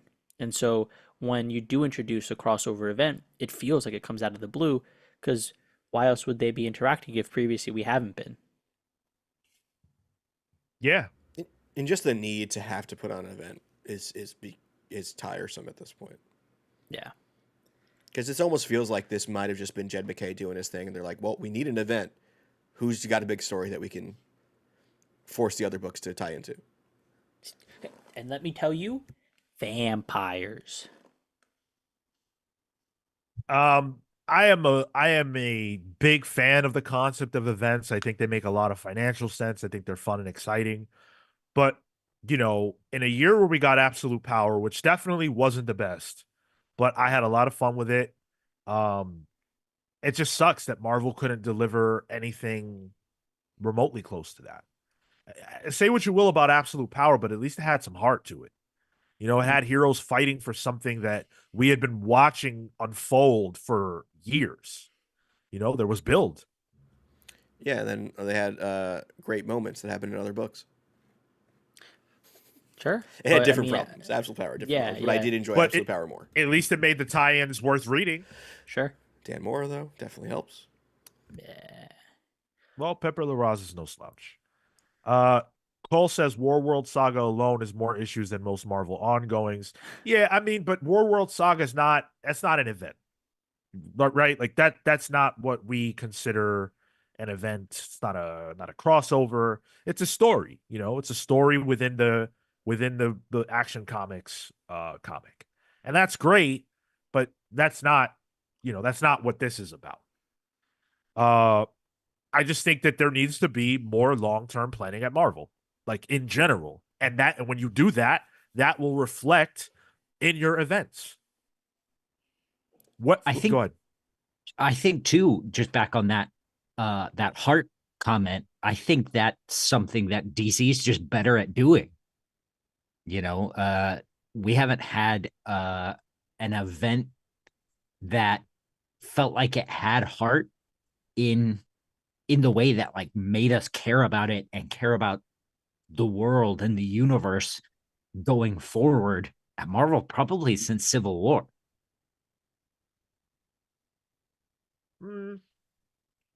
Going forward, I point to Secret Empire. I think that to me, I think it was a great event, and I think that it set up an interesting status quo for Marvel because now the evil of Captain America is in the rear view, but he cast a shadow over the whole of Marvel. It also helped solidify Sam as the real Cap or a real Cap because we also got Steve back at the end. I think there was good stuff there, but they didn't. I guess in a way, though, I agree that they didn't like the storytelling of Marvel going forward wasn't significantly impacted by that. So, yeah, I guess you're right. Dan says every issue of Blood Hunt got Marvel 2 spots in the top 20, paying a creative team for 1 book. They're not unhappy with the book. They're not, but I am.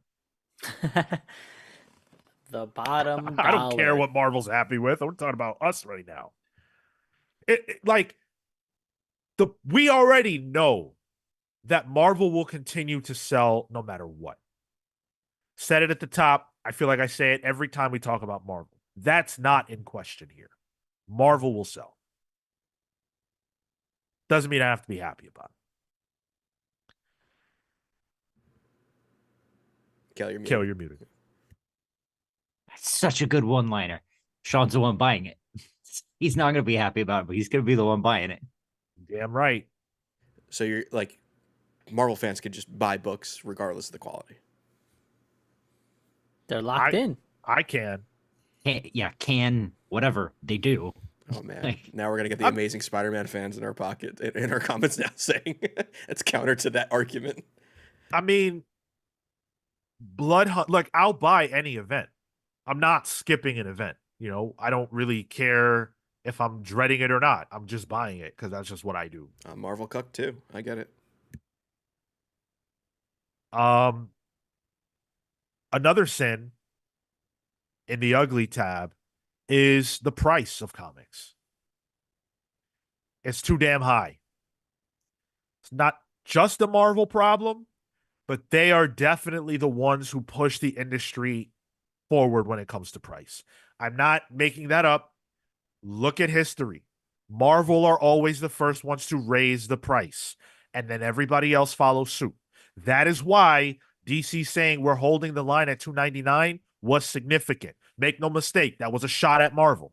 That was a shot across the bow saying they won't do this for you, but we will. Marvel didn't give a damn. And then they did. Right. Because DC said, all right, shit. Well, if Marvel's going to continue to charge $3.99, which at the time was pretty much the peak, and get away with it, then we're going to do it too. And they did it too. Then Image and everybody else. These assholes will still pay for it? All right. Yeah. Yeah, absolutely. But with Marvel, we're paying the Hickman tax. Yep. Which is just it's really brutal. It's egregious. Yep. Gods was insanely expensive. Yep. Way overpriced. That first issue was like what was it $9.99, $8.99? $10. Yeah, it was $10. That's a joke. For I was just saying, and the consistency of paying a Hickman tax too, like certain creators as well, immediately get the bump up from a dollar perspective. Yeah, a whole dollar, like that's a lot of money. You will always pay a whole dollar more to read a Jonathan Hickman book than any other book. I feel like Jed McKay's in there now too. Wait, a wild sentence to say. I know. Kushik Raja says title should be The Good, the Bad, and the Paul of Marvel 2024. Stupidest thing they did was the QR codes BS they tried to pull at the end of each issue's last page. That's an ugly right there. That's so bad. I forgot Did that make your it. list, Sean? It actually didn't. I completely forgot about that. It's actually at the end of the Forgettable. episode. There's a QR code where we talk Yeah. about it. Yeah, stay tuned, and then it'll pop up. Well, that can be the YouTube subscriber. You got to pay to get the talk back.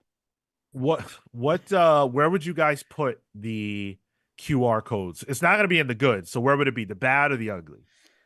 the ugly. It's just ineffective. It was weird from a messaging standpoint. Like, where do you want me to go if I'm a physical reader? And then to have it be accessible only through digital was it's just bad messaging. Yeah, I put it in ugly. It just seemed like like when somebody gets a new job and they're like, oh, I need to do something to make it seem like I'm innovating, and they throw Yeah. something at the wall. This one didn't stick. I'm sorry. I think for me that takes it to bad. This doesn't mean anything. They tried something. The stuff they put in the QR codes wasn't consequential like at all. Except that there was one title where it was like, there's important information back here. It was X-Men, I think. Yeah. Okay. But it was like the digital people got it, so it's big deal. Like we can see it on Twitter. It was just a forgettable failure of a thing that was just trying to use technology. They do this shit all the time. I want to put it in ugly. Like, I agree with Cale's assessment of why it belongs in bad.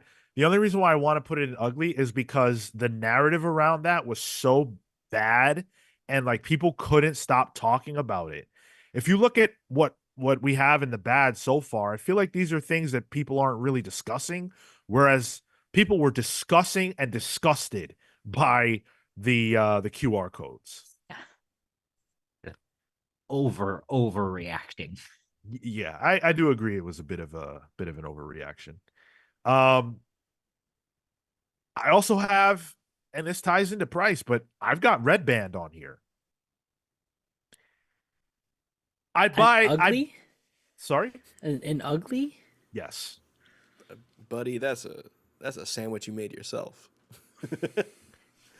Well, I buy them all the time. I'm never, I don't, I'm telling you guys the truth. I buy all the Red Bands. Until 2025. I can't buy them anymore. Yeah, we know. But beyond me, just looking objectively, Red Band is garbage. Like, you're paying $1 more for a book that, with almost no exception that I can recall, features anything that you couldn't get in a normal Marvel comic any other time. Like guts spilling out of a character. Oh my God, how many times have I seen that? Blood. Oh, Blood's icky. I don't like it. But you see it outside of the big two more. Like that's like an image kind of thing. So maybe there's like something that they're trying to protect on that end. But then they produced it in the first place, so I guess never mind. Yeah, this like forget what we say, right? Comics aren't for kids. Like, ain't no 5-year-old picking up a Marvel comic and trying to figure out what's going on with Blood Hunt. Not until we get Marvel versus Skibbity Toilet. Yeah. Great point. Yeah. I would put this in, for me, the bad, just because I think the idea behind it was to get people to go physical, or more so. I didn't, so it wasn't effective from that front. But I don't think having an initiative using me as a mostly digital reader is the example. Like, this is for somebody who maybe is in flux, somebody who teeters between both. It And at the very least, it being a gimmick, I can understand maybe not doing it for all the titles, or for everything moving forward. But for certain things, like if they make it more worthwhile, I think it's as simple as fixing the product, not necessarily that the idea was a bad thing. Let me tell you why I put it into the ugly tab. The reason why I put it in ugly is because it is not something that is going to change at the end of the year.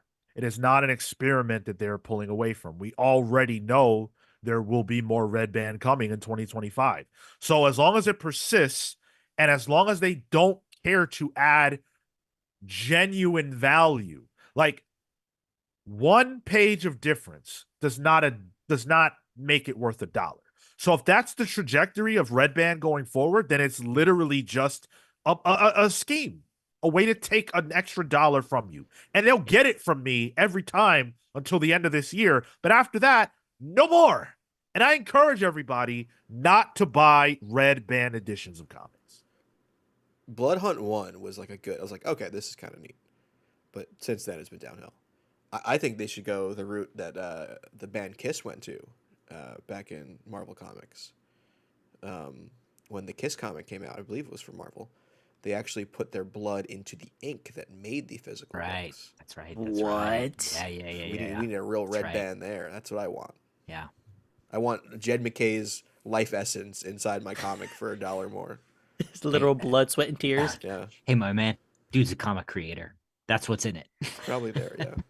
I want to trade Jonathan Hickman blood for blood. That's what I want. Because if maybe I can get something of what he's got. His talent, maybe I'll get that. You want to put Jonathan Hickman's blood in my comic? I'll pay an extra $1 for that just so that some of his talent can wash over me. But other than that, get the fuck out of here. That sounds like the same logic that one rich dude who gets blood pigs to like give him young people blood that he transfuses in his own body. Yep. But like the creative version of that. Heroic Age says the trajectory of Red Band seems to be just branding. Blade was the normal $5 and had no other version, so I think this problem is already solved. Definitely not. The Blade book that is out right now is literally called Blade Red Band. You cannot get it in any other way. It will always be polybagged, and in order to read it, you have to buy a Red Band book. That's the only way to read it. Werewolf by Night, I'm pretty sure, same deal, similar deal. I think that's what he's saying, that it's not an option, so it's just branding at this point. But but then that book, it means you can't read Blade unless you are willing to pay the Red Band tax, which isn't worth it. Well, it's solved, but not the way we want it to be solved. Yeah, it's solid in that you don't have the option, so it's not a tax anymore. It's just the only way of getting it. The only way of getting a Jonathan Hickman book is by paying the Hickman tax. Yep. You get it. Yeah.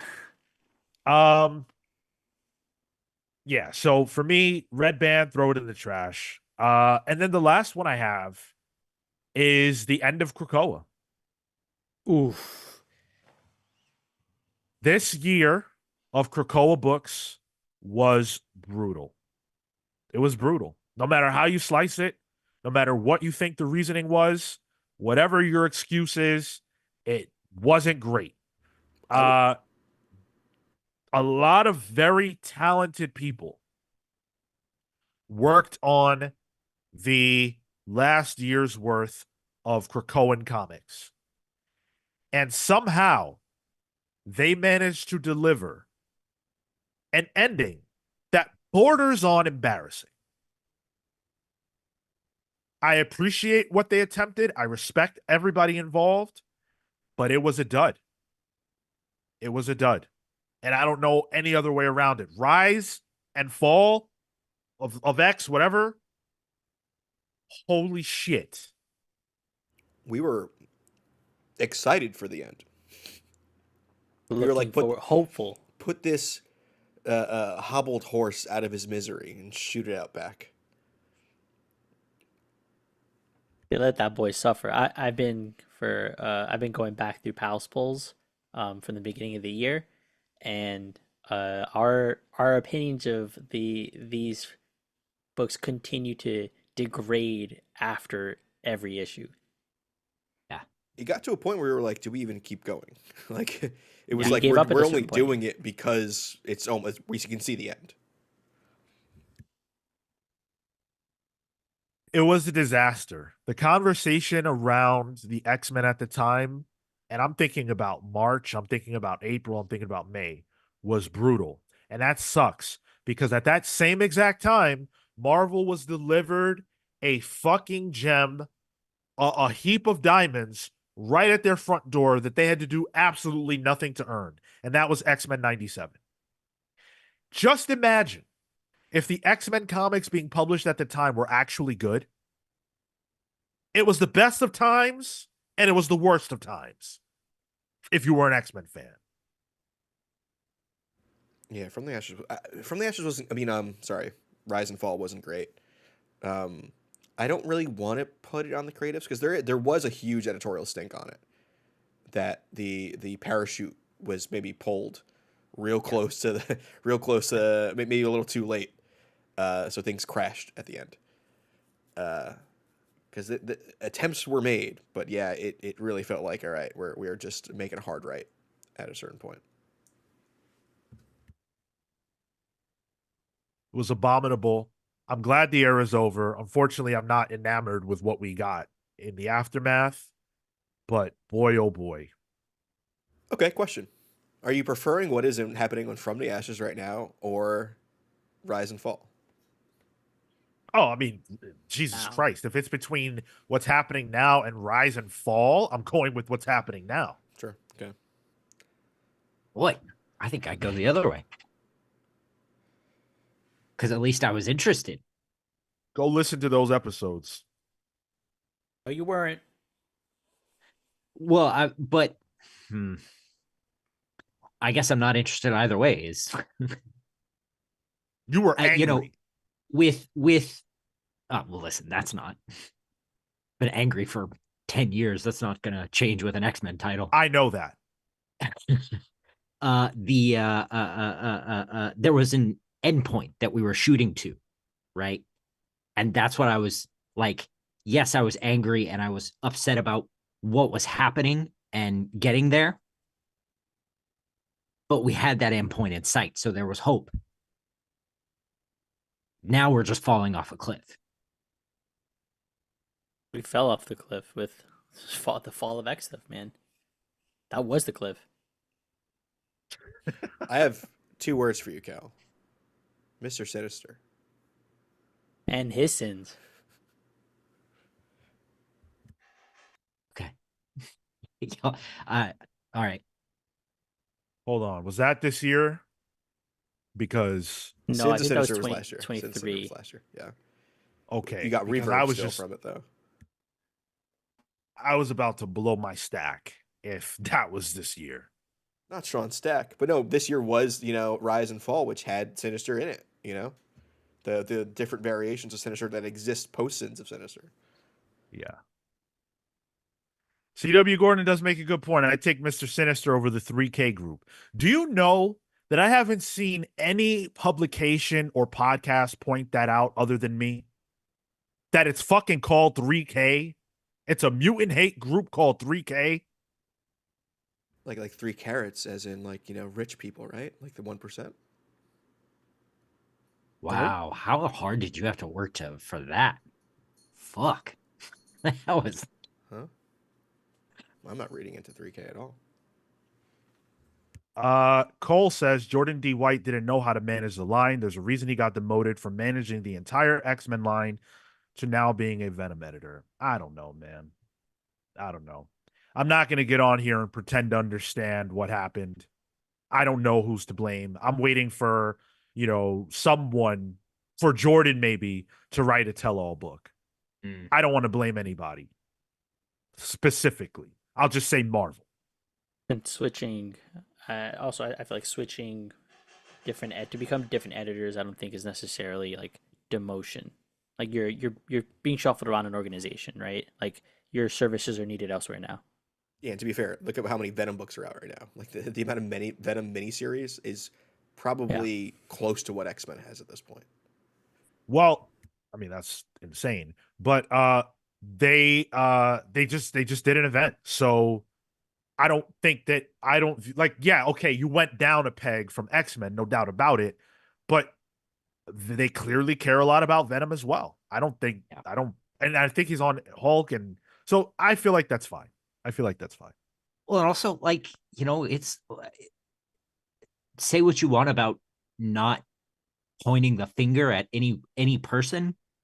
We know the X-Men are coming in the MCU. Like we know why this happened. So end of the day, putting Tom Brevoort on the X-Men, the guy who shepherded the Avengers, through the 20 years of MCU films, like their goal was to get the X-Men to MCU standard X-Men, jump on quality. So I can blame Kevin Feige for Twink Cyclops. I think, I mean, it's just been a twink the whole time. Yeah, that's true. Yeah, he's It's a not Jack quite slim Kirby for a reason. Yeah. problem, really. And I thought to end, um, I would reflect on and we could chew on an article that was written by Popverse by Chris Arant, who is their editor in chief. So they wanted to get the head honcho on this. And the article is titled 2024 is the year Marvel Studios and Marvel Comics rebuilds and is reborn with Kevin Feige fully in charge for the first time. Now, you want to talk about somebody to blame. You guys know that off to the side, I have an altar, I have a shrine dedicated to Kevin Feige. You know that. I have prayed to Kevin many times, and I haven't been rewarded too many times, but I am faithful. But let me read a couple of things from this article here. So, the article is suggesting that Kevin Feige's involvement in the comics is a positive thing. It can bring more synergy into the fold. According to our sources within Marvel, the company's comic book business has come under significant increased attention from Kevin Feige's office since he became their boss in early 2023. That, combined with increased collaboration between Marvel Studios offices in California and Marvel Comics in New York City, including a stealthy move of Marvel Comics' longtime developmental director Sana Amanat over to work for Marvel Studios, while keeping her desk at Marvel Comics NYC, means that the Marvel publishing of 2024 is not the Marvel publishing of even a year before, let alone 5, 10, or 20 years. One of the biggest internal decisions made within Marvel Publishing since Feige became its direct boss came back in August of 23, when longtime executive editor Tom Brevoort was asked to lead a line-wide relaunch of the X-Men. What is curious about that move was that it wasn't Marvel editor-in-chief C.B. Cebulski who approached Brevoort, but publisher Dan Buckley, who is Feige's direct report into all that is going on inside of publishing. So, sorry. So, Buckley is under Feige.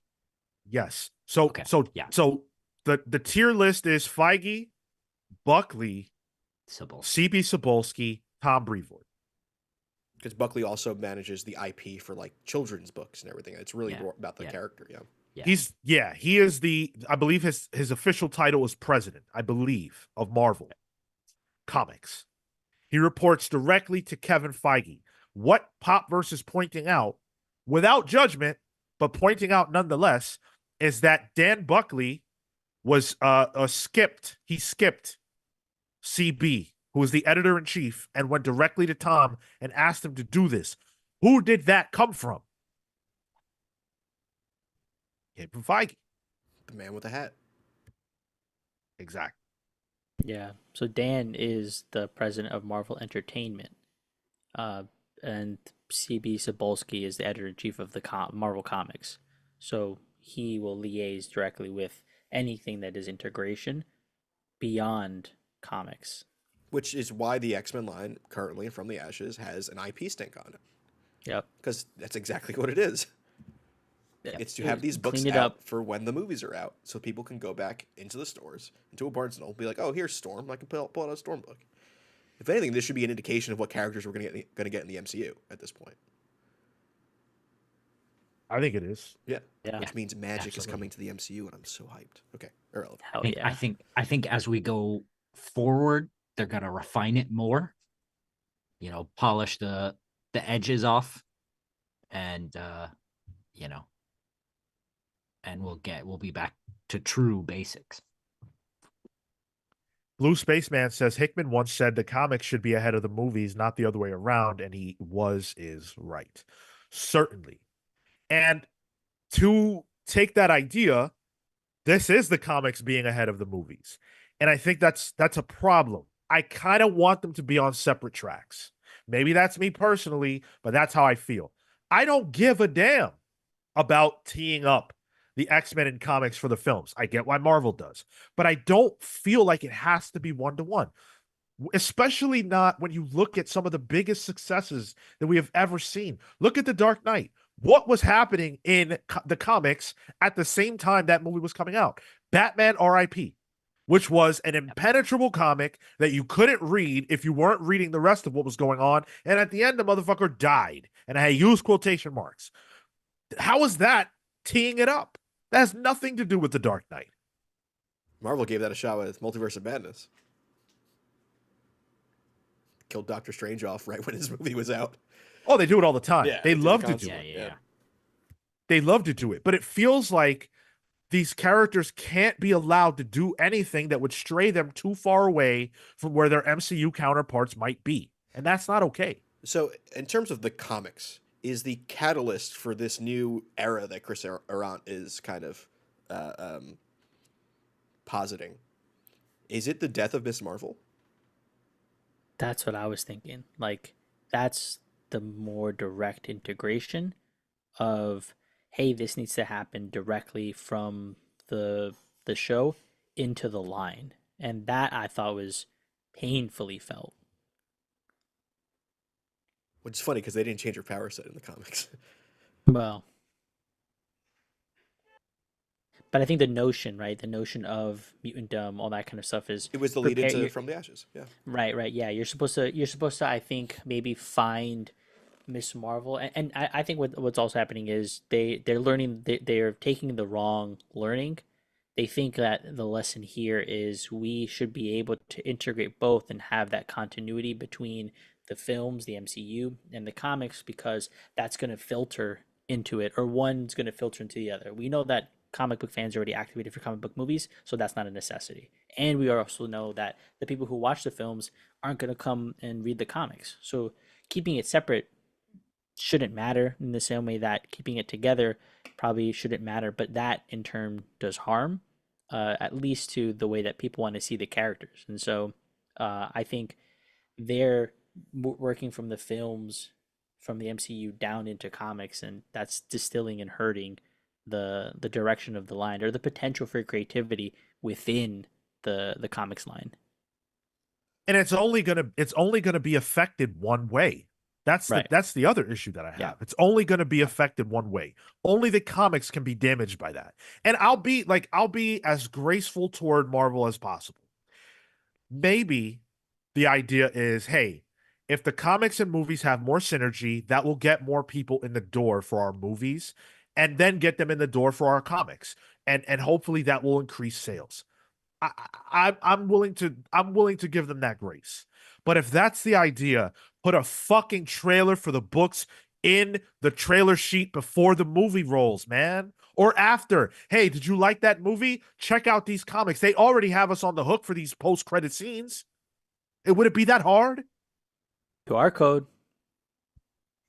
It Marco. might actually work there, actually. No, I'm joking, but that's actually a really good idea. Yeah. Just one random page to the back of a next book.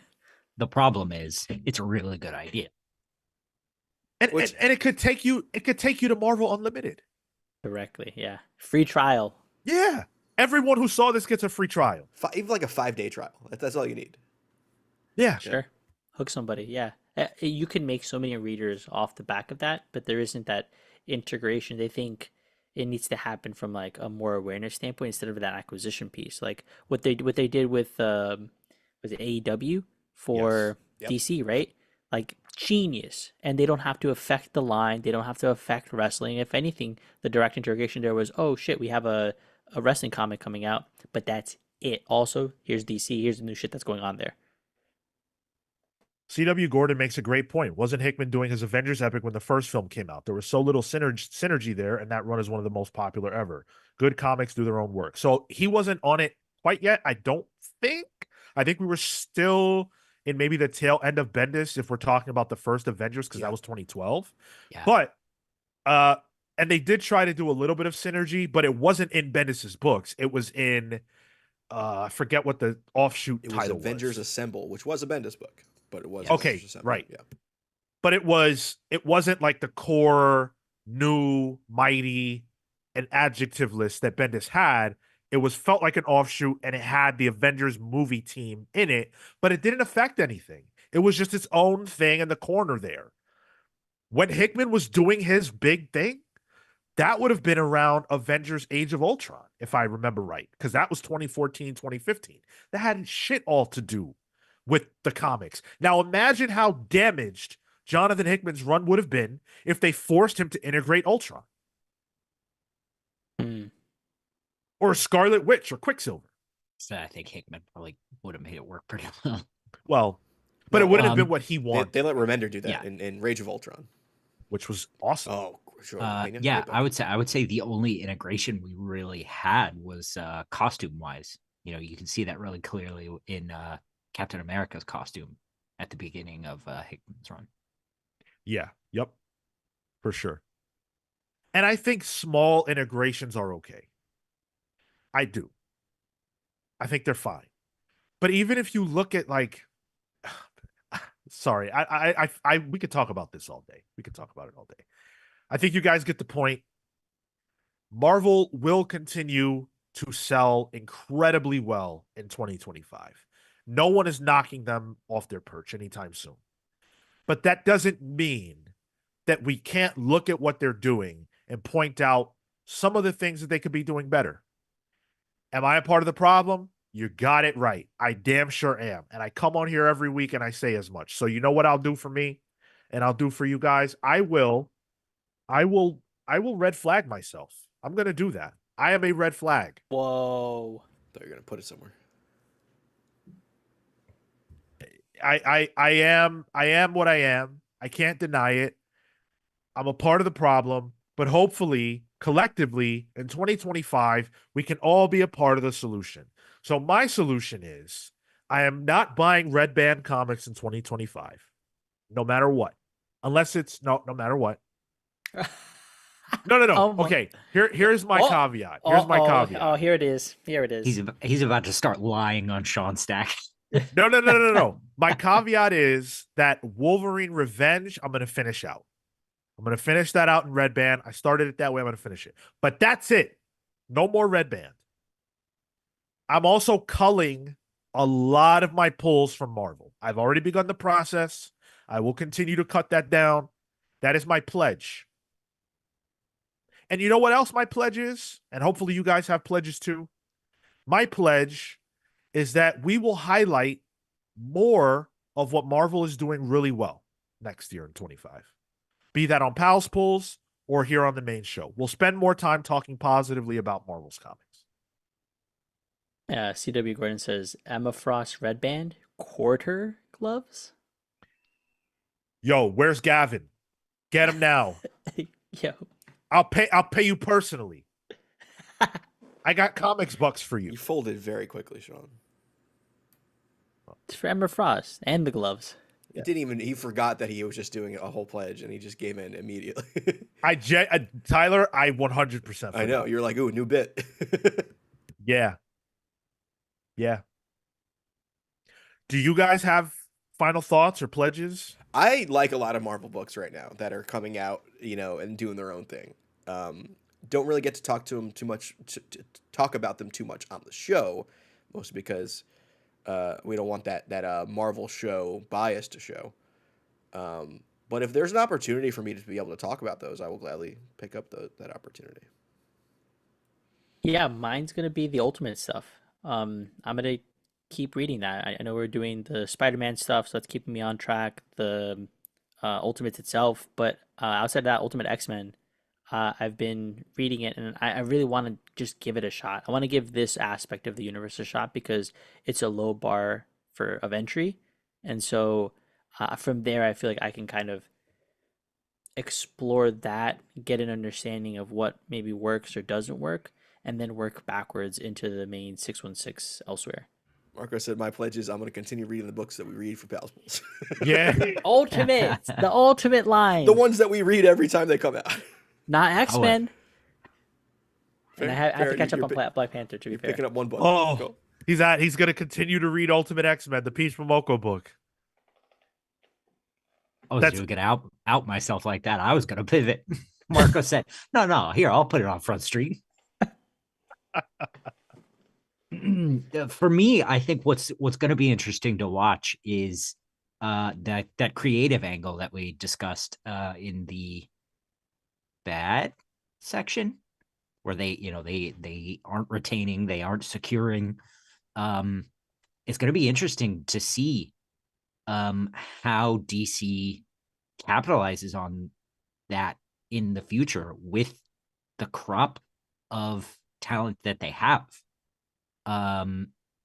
Because for a long time Marvel had all the hits, and we were having this exact same conversation with DC. But now DC has all those creators. They have the lore that all the creators are absolutely crazy about. And they never got to touch. So it'll be interesting to see how Marvel either combats that or falls from it, and whether or not that's going to keep them at the top. I'm hopeful. I'm hopeful.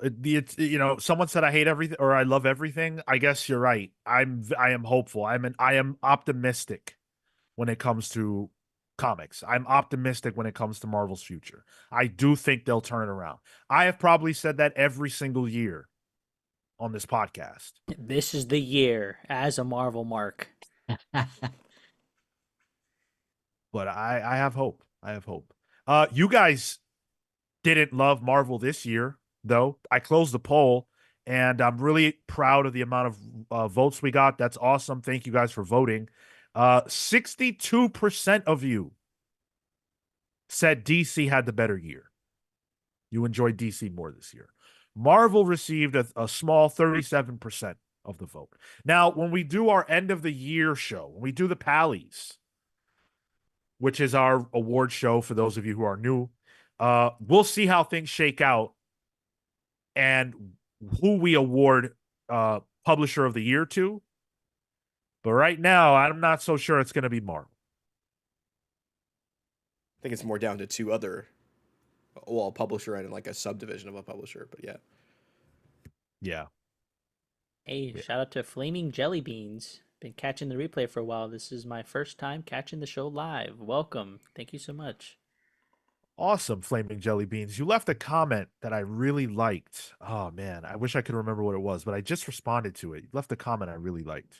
Was it OMG, you guys are so nice? That's a pretty good comment. That is a fantastic comment. Not the one I was thinking of. It was on our YouTube comment section, but thank you all the same. Really appreciate that.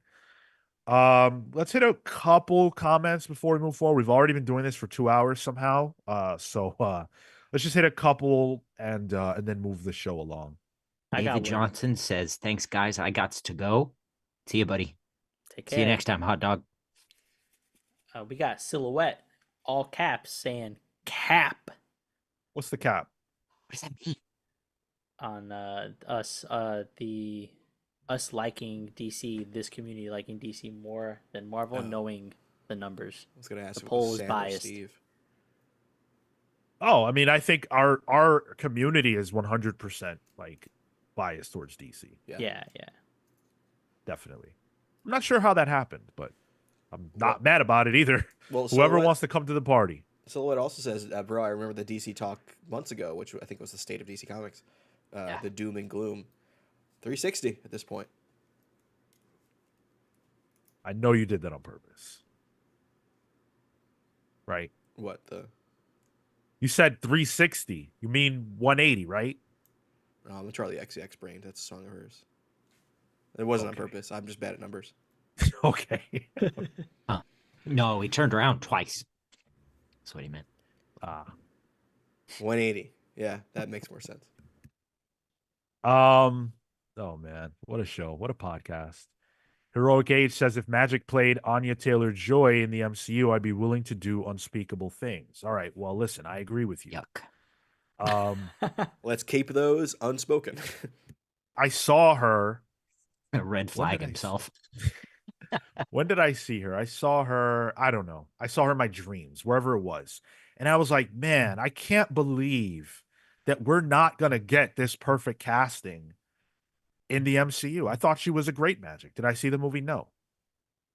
but she was great. I saw that movie in a drive-through, and my car died halfway through, so I got no audio for the climax.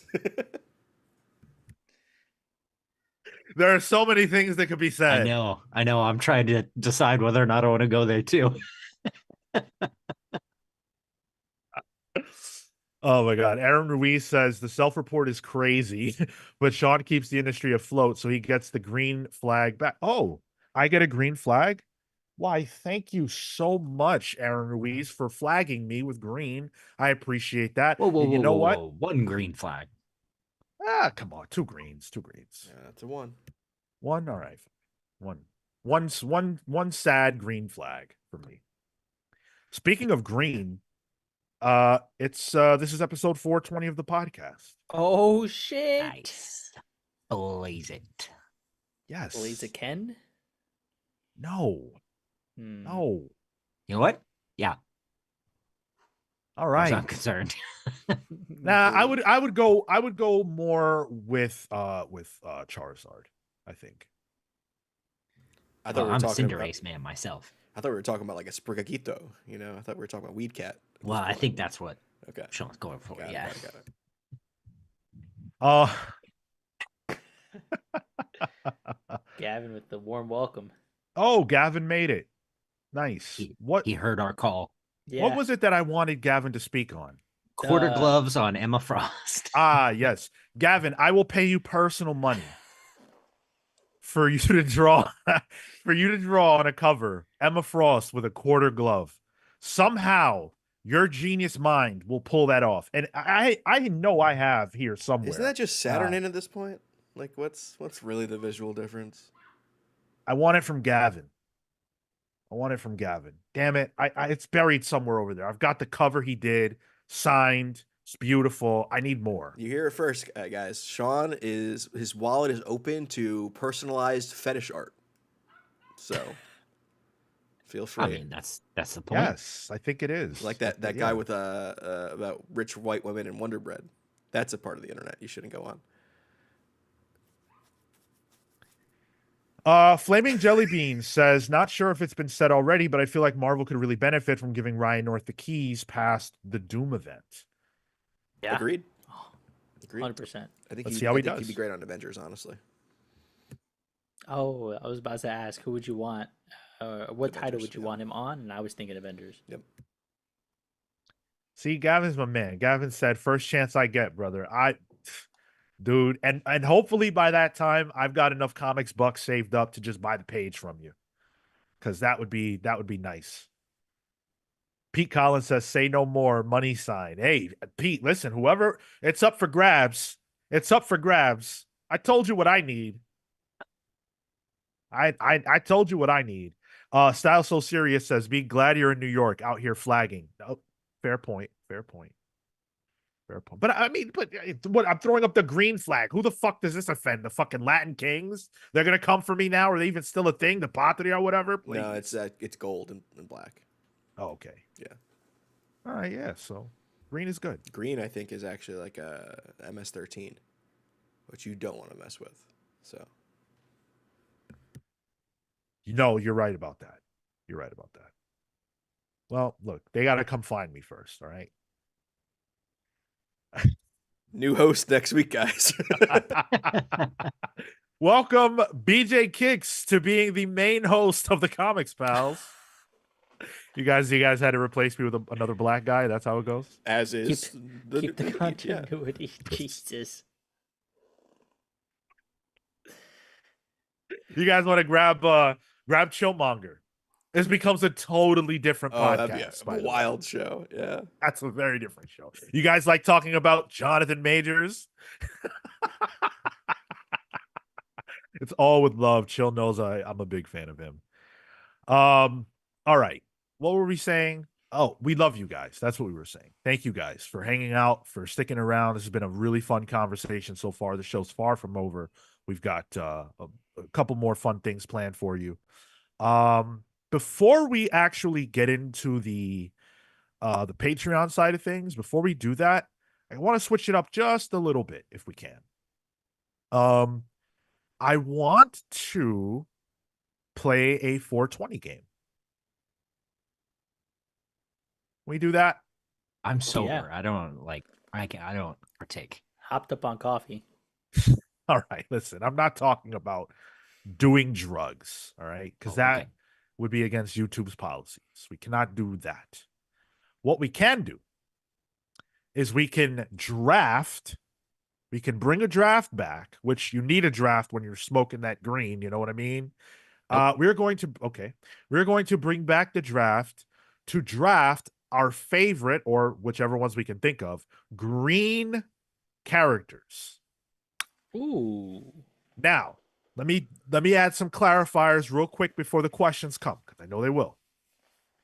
The character's costume or physical appearance must be dominated by green. They cannot have just a green piece. All right. It's got to be one of, let's say there are two primary colors or whatever. Green has to be prominently displayed. The same way you would say Spider-Man's a blue and red guy. Black would not count for Spider-Man. Green has to be a primary color. I can't say black suit Spider-Man. I'm saying like if we were saying if it was black, we were doing black and no variant costumes, you cannot pick Spider-Man. Sure. Okay. Okay. Okay. Adding to that, no variant costumes. It has to be a primary iteration of this character's costume. So I don't know. You know what I mean? Yeah. You know what I mean? You can't tell me the random time that Spider-Man wore a green costume. That will not fly. That is The Magneto green costume. right. That's horseshit. Sure. Is everybody solid? Very. Yeah. Okay. It's just green, right? Just the color green. We're not talking about smoking. We're not talking about. Just Okay, all right. literally the color.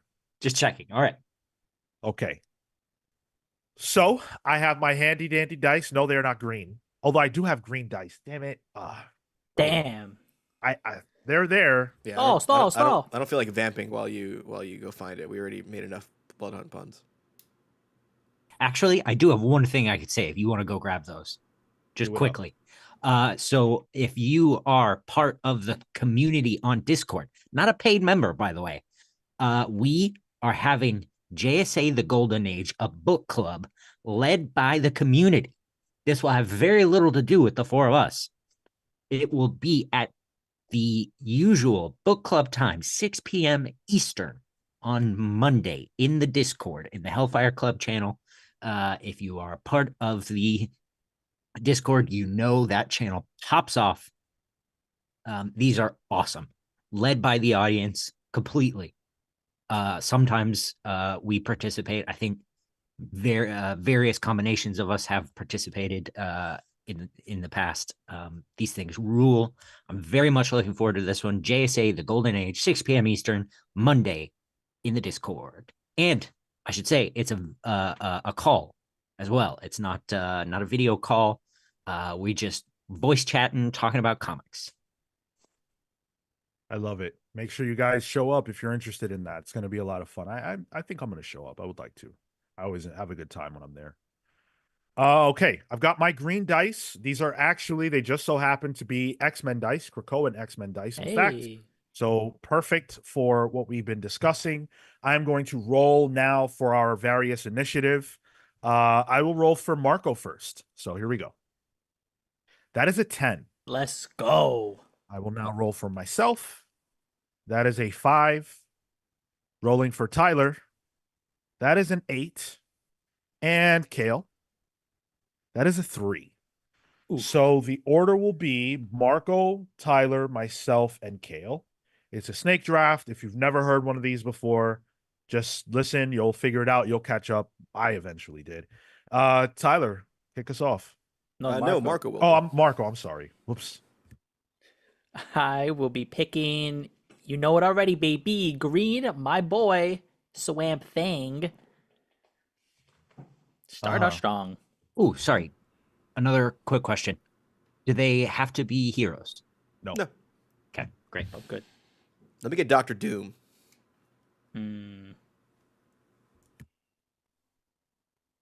Man, I got to say, I really didn't think about this at all. So I don't know. Martian Manhunter. Can't believe none of you guys have gone for this. Idiots. Mogo, the Green Lantern planet. Ah, nice. Didn't even Got one more. factor in Green Lanterns.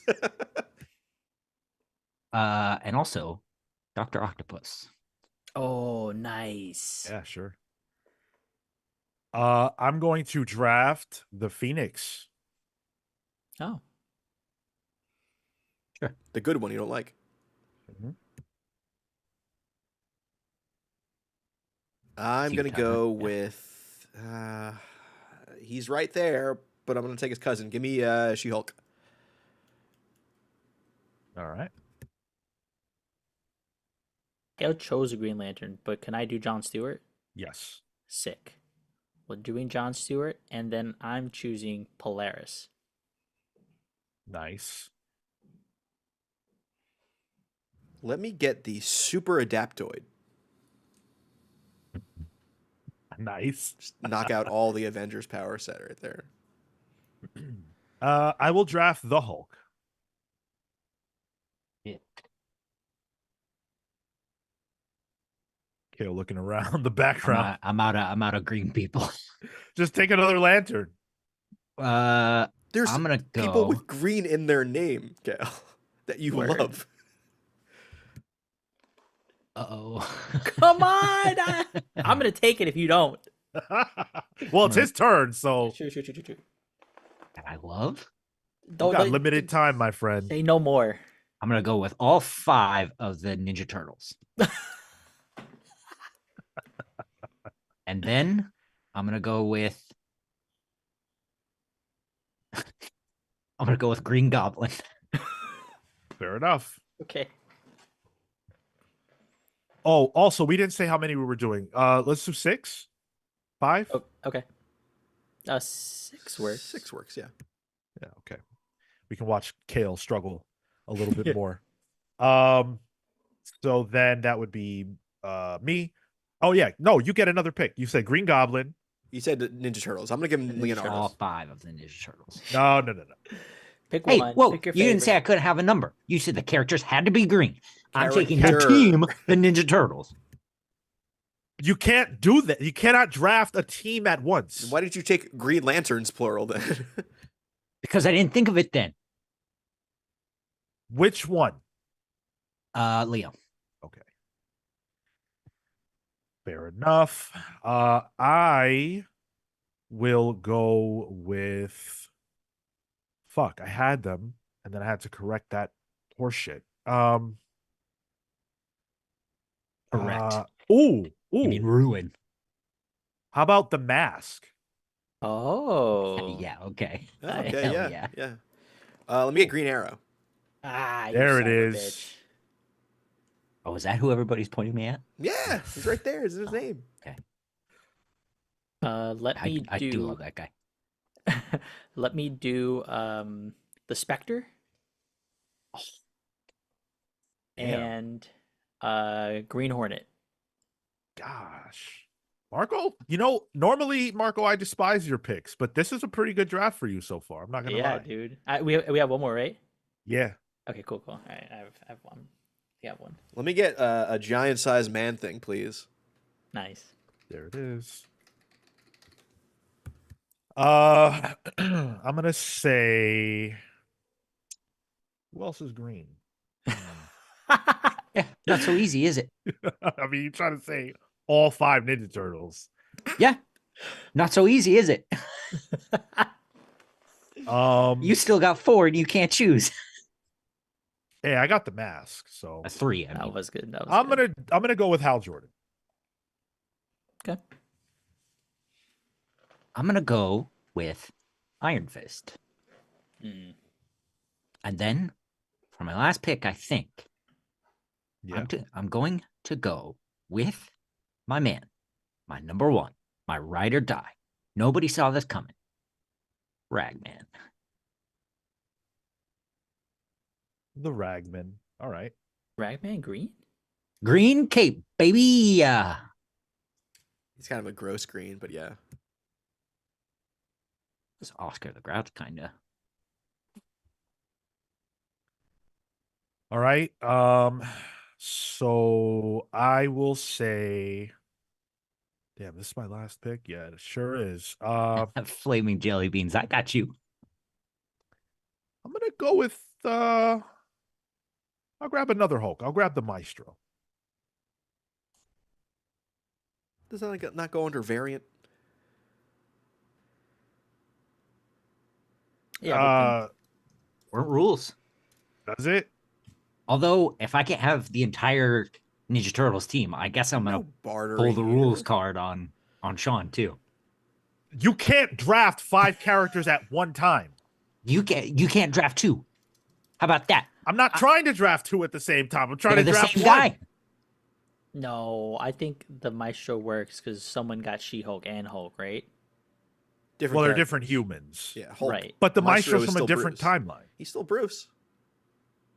It is Okay. still Bruce. All right, sure. No problem. Then I will draft Poison Ivy. Eat shit. I'm gonna take Savage Dragon. Oh, that's good. Am I done? Is that it for me? Yep. I think so. Yeah. Should be, yeah. And rounding me out, Ambush Bug. Gotta throw one goofy character in Good there. one, yeah. And you ruined your draft. Enhanced. Weird way to pronounce that. Okay, so these are the teams, and Marco, please get a poll up. These are the teams. So Marco drafted Swamp Thing, John Stewart, Polaris, the Spectre, Green Hornet, and Ambush Bug. Tyler drafted Doctor Doom, She-Hulk, the Super Adaptoid, Green Arrow, Man Thing, and Savage Dragon. I drafted Martian Manhunter, the Phoenix, the Hulk, the Mask, Hal Jordan, and Poison Ivy. And Cale drafted Mogo, Dr. Octopus, Green Goblin, Leonardo from the TMNT, Iron Fist, and Ragman. Who do you guys think won? Let us know in the poll that Marco is putting up right now. You vote. And whoever won, I don't know, you'll get a... Oh. Given that it's 420, whoever won will get some green. Can we give that out? I don't know. We can cross country lines with that. Well, you can use some comics bucks to buy it. I How don't know about if it's that? okay where Cale is. I don't know Oh, if that- definitely not where I am. I don't know if the Oh. king lets it happen over there. No, You get put no, in the no, Tower no. of London instead. Yeah, big time. Oh no. I do like the color draft though; they're kind of fun. That was cool. Yeah. I didn't think there could be so many. No, there's a lot more that I was thinking about. Like Rogue, Yeah. does Rogue count? Yeah. Vision. Vision. Yeah, Rogue. I would count Rogue. Yeah. The chat is Brainiac. throwing out a lot of really good options. Brainiac's Wow. green, right? Yeah. How did we whiff on some of these? Oh, the leader. Oh, I feel so foolish now. Loki, Drax, Gamora. Loki. With nothing, I Loki. got exactly what I wanted. Wow. Oh yeah, Beast Boy. Beast Boy. Mike Brainiac Wazowski. 5. He didn't. Mike Wazowski. He's not a comic book character. What in the world? Molecule Man. Sure. Yeah, absolutely. Enchantress. A lot of green. It's because color theory. It leads to like a lot of like morally gray characters. If you throw green in there. Yep. Because it's usually complemented with purple. So Get those votes in. Get them in. As we shout out the patrons. Let's say hello and thank you to our incredible patrons. You guys have been rock solid with us. I don't want to jinx it, but I will say very little movement on that front as far as people deciding to jump off. A lot of you have jumped on over the last couple of months. Really appreciate that. It helps us out a ton. If you've listened to the show for some time, then you know that things have been getting better and growing, and being a part of that helps us out a lot. It helps us out a lot. We were able to get some swag out of New York Comic Con, eat some food from New York Comic Con, and use what you guys have been so amazing to give us to get that stuff. So really appreciate you for that. And this is when we turn it on you and say thank you to you guys. So without further ado, a special shout out to our Palsverse legends, Thunderstruck Rebecca Alejandro, the Hound of Justice Atomic Hound, who was in the chat, Starcross Catherine Stars, who was in the chat, the Red Spiral Spiral Storm, who was in the chat, Orseus the Waterbound, Adam and Bernie the Best Boy, and I want to thank Palsverse members, the Night Stalker Harris Stajinsky, Brian Demolisher Del Pozo, Kefis the Incorruptible, Momentum Mike Elliott, Dan the Truth Trudeau, who's in the chat, Jalen the Sanguine Sorcerer, Marley Manastorm, who was in the chat, Slow Flow Dameron, who's in the chat, Christian Uncaged, Always Laughing, The Spear of Justice, Izzy's Issues, who is in the chat, The Great Destroyer, Hyper Viper 89, Robert Runback Cashaback, Pete the Dreamweaver Collins, who was in the chat, Matthew Malice Price, who was in the chat. Good to see you, Matthew. James Just Jamming Jones, Amin Almighty Perez, who was in the chat, Paul Powerhouse Smith, who was in the chat, Andrew the Galaxian Smith, Neon Knight, the Cosmic Avenger, Matthew the Shade Cosmo, BJ Kicks, the Living Blade, Boss Frontier, the Grand Alchemist, Chop Harder Alchemist, John Barrier B, Simon Gale Force, Garrett Garnett, Todd the Tremor Butler, Cavernous Gordon, David, Doomsday David Melendez Doria, who is in the chat, Cameron Torn Thornton, Steve Canaris, and Brian Rage Redmond. Now, before I get into Chop Harder is in the chat. Good to see you. Before I get into the origin for my man here, I wanted to close the poll and see the results. So we'll close it. And far and away, Marco is the winner, 47%. Tyler coming in second with 38%. I got 11% of the vote, and rounding out the bottom is Cale with only 2%. So that It's was surprising. I usually do really well on these. it went in order of draft too, so it's just diminishing yeah. returns. That is true. First player That is true. advantage. Spiral Storm, I don't know if I could pull that off, but Spiral Storm said, "Say the shout outs like we didn't start the fire." I don't know if I can pull that off. Maybe I should try it for you guys one day. I got to learn that song though. PW Gordon, close the polls. Aye. Count those Chads. Okay, all right. Let me get into the presentation here of the origin of Brian Rage Redmayne. Here we go. Human emotions are a gift and a curse. Our thoughts and actions are influenced arguably more by emotion than any other driver of behavior, making human life sometimes feel like a ride in the passenger seat of a car driven recklessly. This world is not a rational one, and it is those of us who understand not necessarily how to control our own emotions, but how to manipulate the emotions of others who unlock the secrets of power and control. Brian's biggest problem was always self-control, particularly controlling his anger. As a child in school, he often got into trouble for his emotional outbursts. The bullies knew how to trigger him into a fit, and he took the bait every time. It got so bad that his parents made him see a behavioral therapist, someone who could work with Brian and teach him to control his emotions.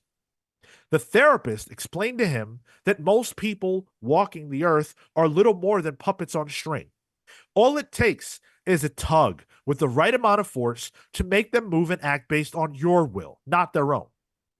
Brian learned that he could turn his biggest weakness into a strength and wield it against others. He had no idea then how true that would later become. Years passed. Brian learned more about himself and others than he ever thought possible. He learned about the monster, made up emotions that lives inside all of us. Instead of letting himself be driven by that beast, he developed a mastery over it, tamed it. But every now and then, it became hungry, and for both their sakes, he would let it feed. Tonight was such a time. Brian sat alone at the bar. His glass of water sat half full on a coaster. He watched on as a rowdy group of 3 men accosted a waitress. They were out of control, letting the monsters inside of them run amok, embarrassing themselves. But men like them don't care. The world is built around men like them. Brian took a giant swig of his water, got up from his stool, and stumbled over to the men's table. His hip bumped into it, causing one of their drinks to spill all over. Oh gosh, I'm so sorry. Brian slurred out an apology. Hey, you fucking geek. You know how expensive these drinks are? I didn't drop $10 to wear this beer. Where's the waitress with the legs? Have her come clean this shit up. Or better yet, why don't you clean it up, geek? You spilled it, you clean it up. Brian reached across the table for a napkin and began to wipe at the mess he'd made on the table. Look, let me buy your next round. We can all take shots and forget the whole thing. One of the men took his beer and dumped it on Brian. The cold beer stung Brian's body, and he knew a thorough shower would be in order later. He expected to get far, far messier than this. It's only fair. You made Dean wear his beer. You wear mine, you piece of shit. I get it. The waitress wasn't going for the Neanderthal vibe you guys gave off, so you're picking on me. Oh, we got a fucking funny guy here. Dean, Kevin, and Roddy stood up from their seats, and Brian began to back away. Guys, let's be reasonable about this, okay? My offer is to buy you drinks is still on the table. Nah, fuck that. We're going to put you through the table. Now the security guard made his way over and pulled Brian away from the group. Brian looked back at the men and let out a sly smile that they all took note of, sending them into an even greater frenzy. Brian was escorted out of the bar. He waited a few beats until he heard the men shouting from inside. As their voices got louder, he started to walk down the street, slow enough that they would notice him as they exited the bar. Once he could hear that they were outside too, he turned into an alley. There's that fucking geek. Let's see how funny he is without an audience. Hey, where you going? Party ain't over. Night's still young, Dean called out to Brian. The three men approached Brian with bad intentions. Their anger was almost palpable. Brian could feel it. He loved it. We're going to teach you a lesson. In this world, we got gorillas and we got ants. The gorillas are the kings, the ones that walk around with their dicks swinging and get all the women. The ants are the ones who scurry into the shadows to hide from the gorillas before they get stepped on. The waitress didn't seem to care much about what's swinging between any of your legs. Must not be too impressive. That's it. You're going to catch the beating you should have caught in high school to teach you not to mouth off. Their anger was so primal, so intense, that Brian felt intoxicated by it. It was sweet. He could feel his own monster rising, waiting for its moment to slip into the driver's seat. Dean stepped forward and laced Brian with a punch across the face. The other two took their cue and started hitting him too. Between the physical exertion and the drinking, the three men tired after a few moments and paused the assault. Brian dragged himself deeper into the alley, where streetlights nor the light of the moon illuminated. Where you going, geek? We're just getting started. Don't scurry off yet. You don't know how right you are. Brian's voice came from within the shadows. Suddenly, the slurring and timidness was gone. I have to thank you. This isn't something I can make happen myself, you know? But it's a good, helpful thing. Men like you are always so willing to feed me. Your anger, your rage, it's beautiful and so easy to draw out. Do you want to see my rage? Roddy had heard enough and stepped forward. He drew a pocket knife and held it out in front of him. All right, that's it. I'm ending this now. A hand reached out from the shadows and gripped Roddy by the arm. With one tug, Roddy's arm was ripped from its body. Holy shit! Oh my God, what the fuck, Roddy? Kevin called out in horror. A hulking mass stepped out of the shadows. It was Brian, but somehow he had transformed. His upper body was massive, inhumanly so. His shirt ripped, and so were his jeans. The worst part, he was still changing before the men's eyes, growing. The gorillas look a lot more like ants now. Brian swiped at Kevin in a backhand smack motion and sent him flying into the wall of a building, cracking his head wide open and killing him instantly. Dean stood in shocked horror as he watched the chaos unfold. Brian turned his attention to Dean. He had grown so much in size and height that he towered over Dean now. How could such a monster exist inside the body of a man? Please, man, please don't hurt me. I'd do anything. No! don't beg for your life. I don't want your fear. I want your rage. Where is it? Feed it to me. Brian grabbed Dean by the torso and pulled him up, separating the top of Dean from the bottom of Dean. Satisfied, he tossed Dean's his top half onto the ground. The screams of the dead men would attract onlookers in moments, so Brian lumbered back into the dark. He had accomplished his goal for the night, to feed the beast of rage that lives within him. The emotion he can never express, that festers and pools and burns within him. The monster must feed, however. It feeds off the anger of a world's worth of people who have surrendered themselves to their primal emotions, who use them to harm and control others. In a world like that, all Brian sees are ants. Thank you, Brian, and welcome to the Palsverse. Good stuff, dude. You been angry, Thanks. Sean, lately? You've been a little angry? Raging a bit. Yeah. No. This is Brian, not me. This is Brian's Okay, rage. interesting. Thank you so much, Brian. Rip the jeans and everything. Yeah. Those are expensive these days. Yeah, good denim. Tough to come by. You got to boil your own sometimes. Atomic Hound says it's a red band Palsverse origin. Indeed. Steve Matthews says awesome origin. Sean, thanks. Alan Moore inspired origin, says Spiral. I wasn't thinking about Alan Moore, to be honest with you. But any comparison to Alan Moore is crazy and certainly undeserved. But thank you all the less. I appreciate all the love for the origin. If you want an origin of your own, the best way to get one, the only way to get one, is through patreon.com/thecomicspals. Click the join the Palsverse tier, and we will get that teed up for you. We still owe a couple more, and they are impending. But you know what? In this instance, owing is a lot better than having. So we would love to owe some more. So join up with us.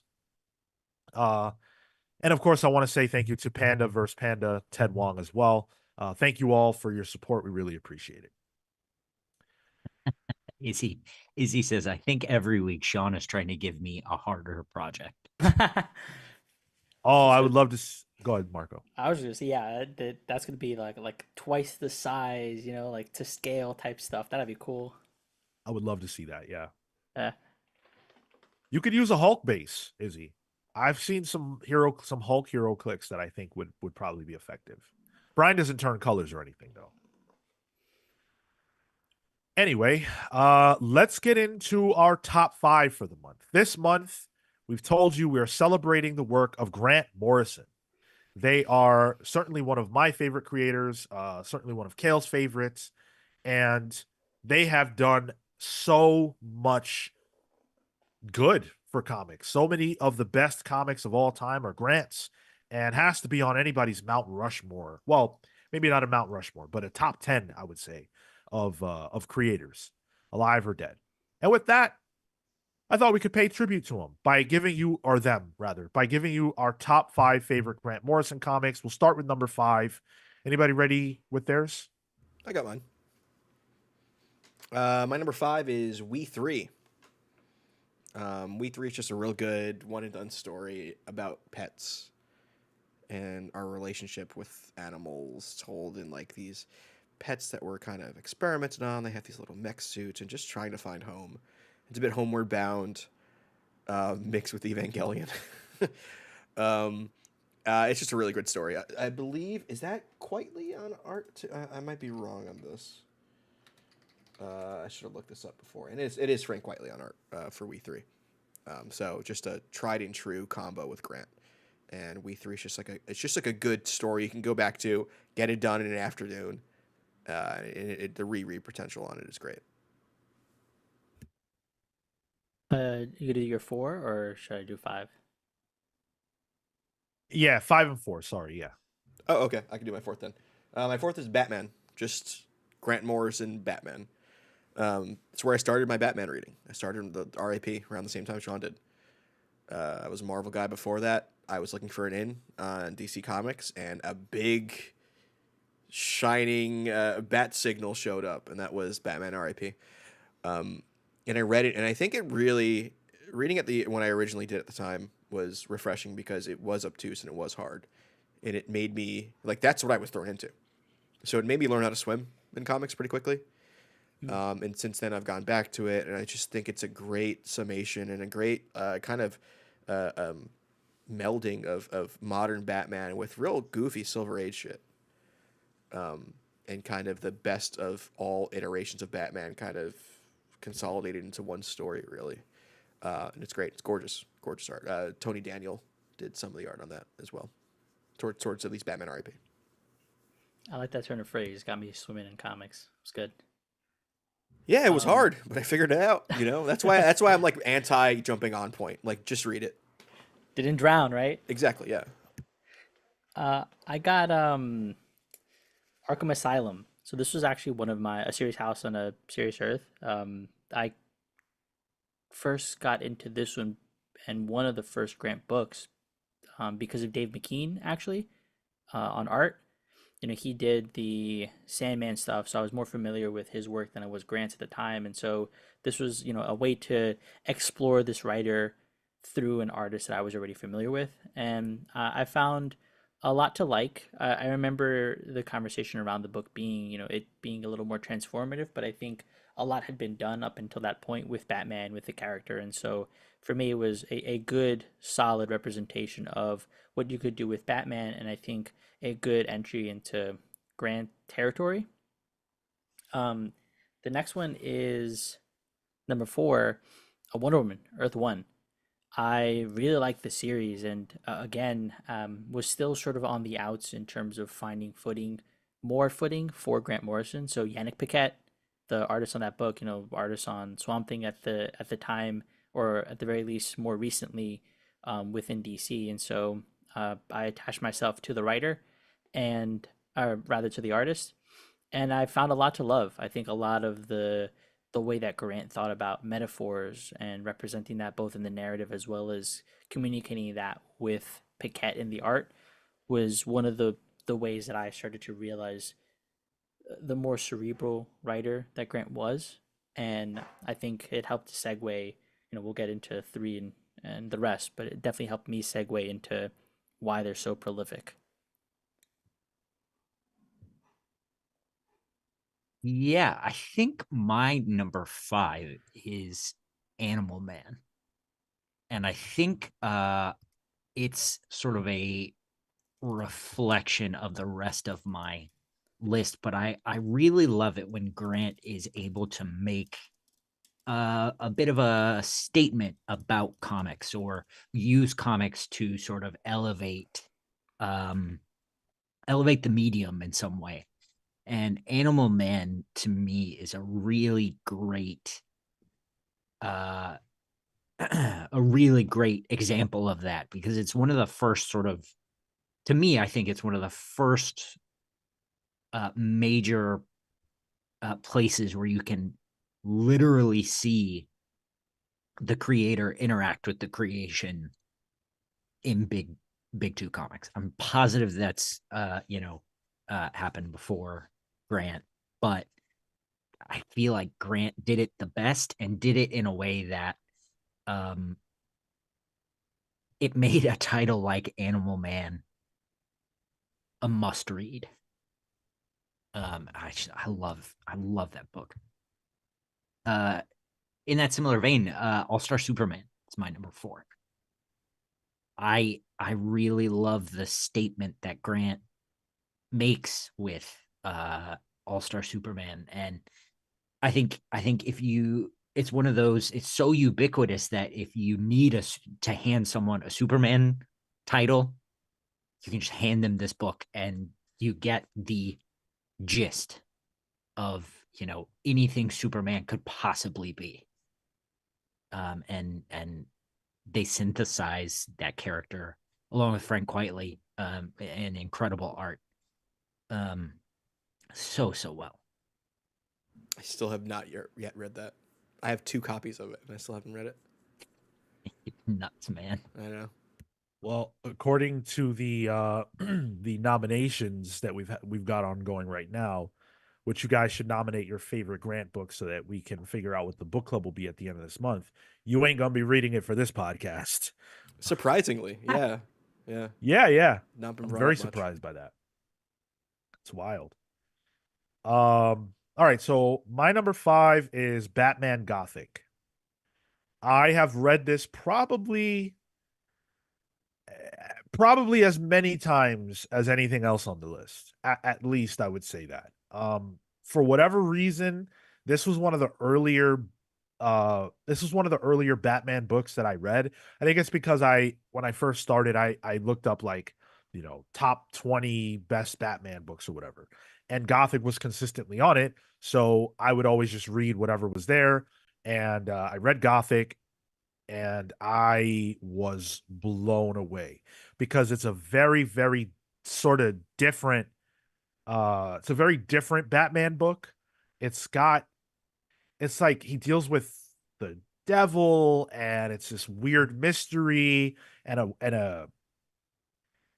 it's a weird mystery that doesn't feel in place for Batman, because it deals with, you know religion and God, and it's asking these questions that I'd never seen asked involving Batman at the time. It's Grant Morrison and Klaus Janson, which is an awesome team up. I love that.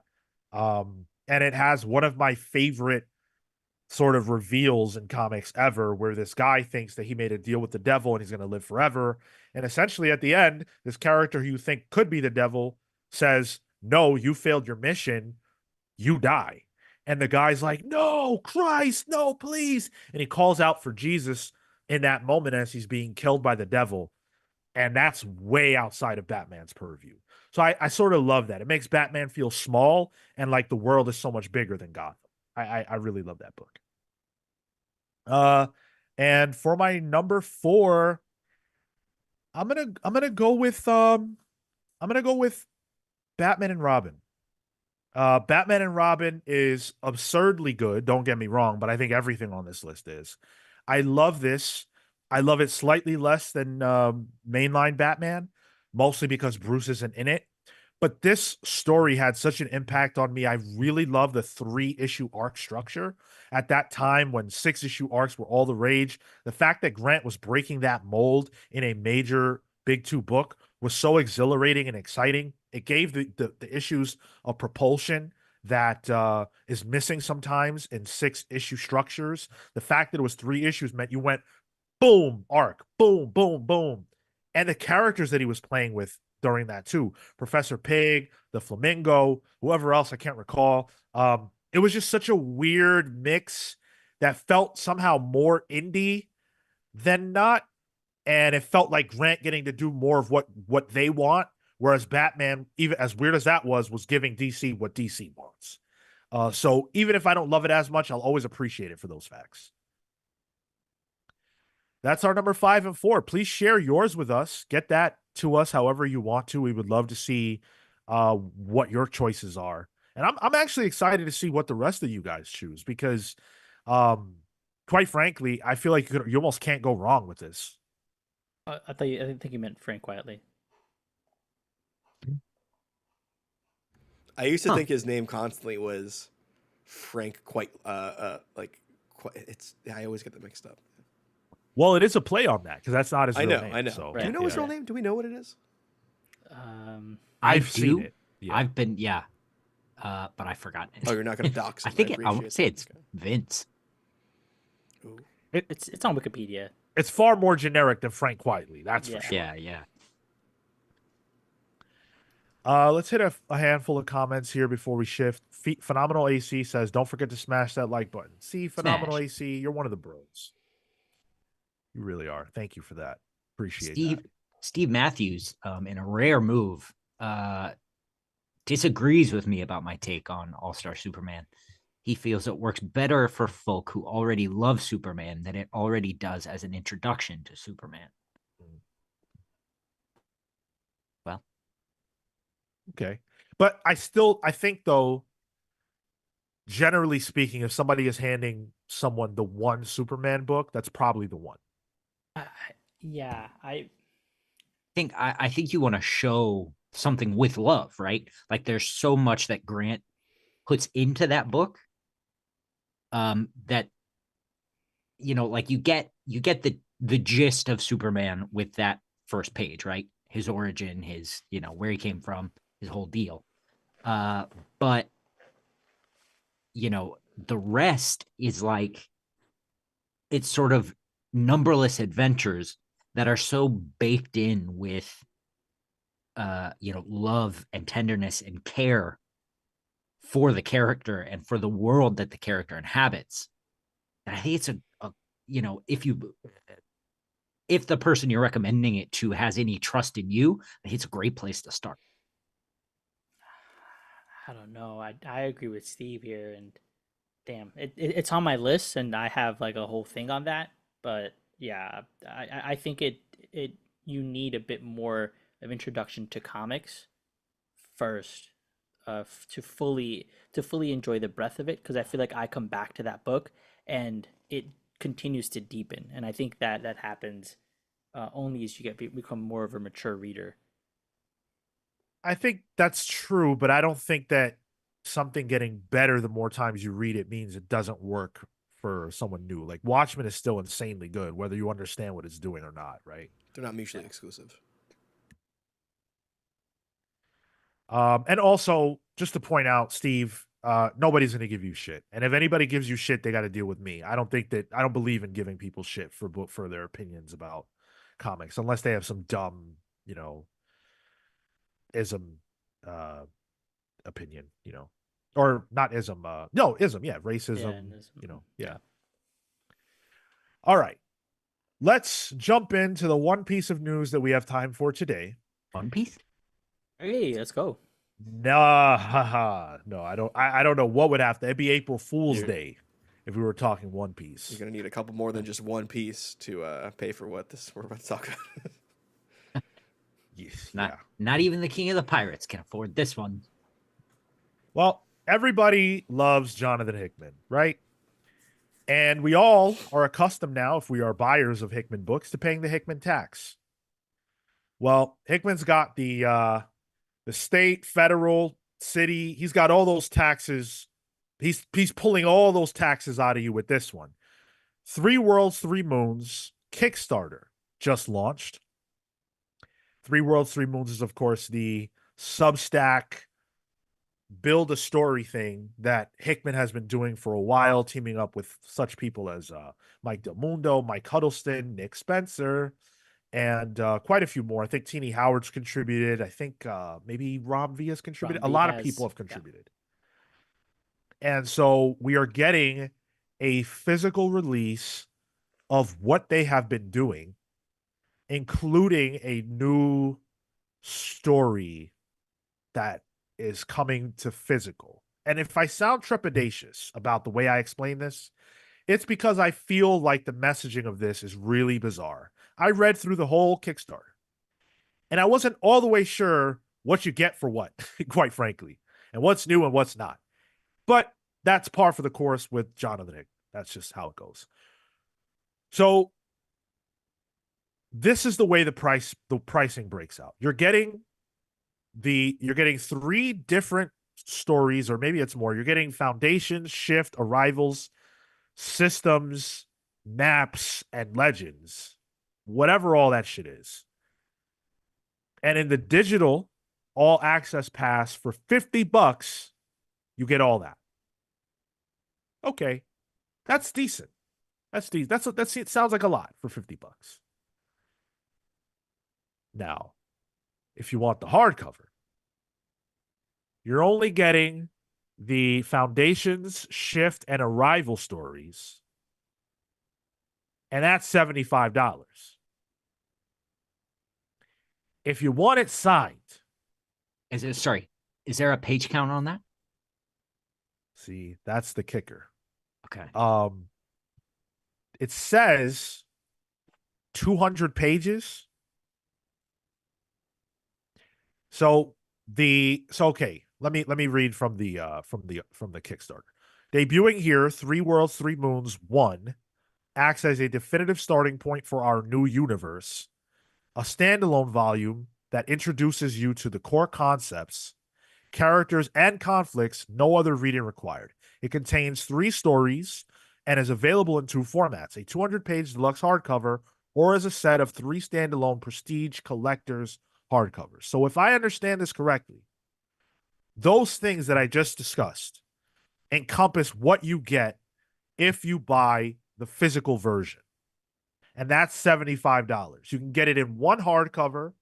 You can get it in a collector set, which is also $75, or you can get it signed either way for $100.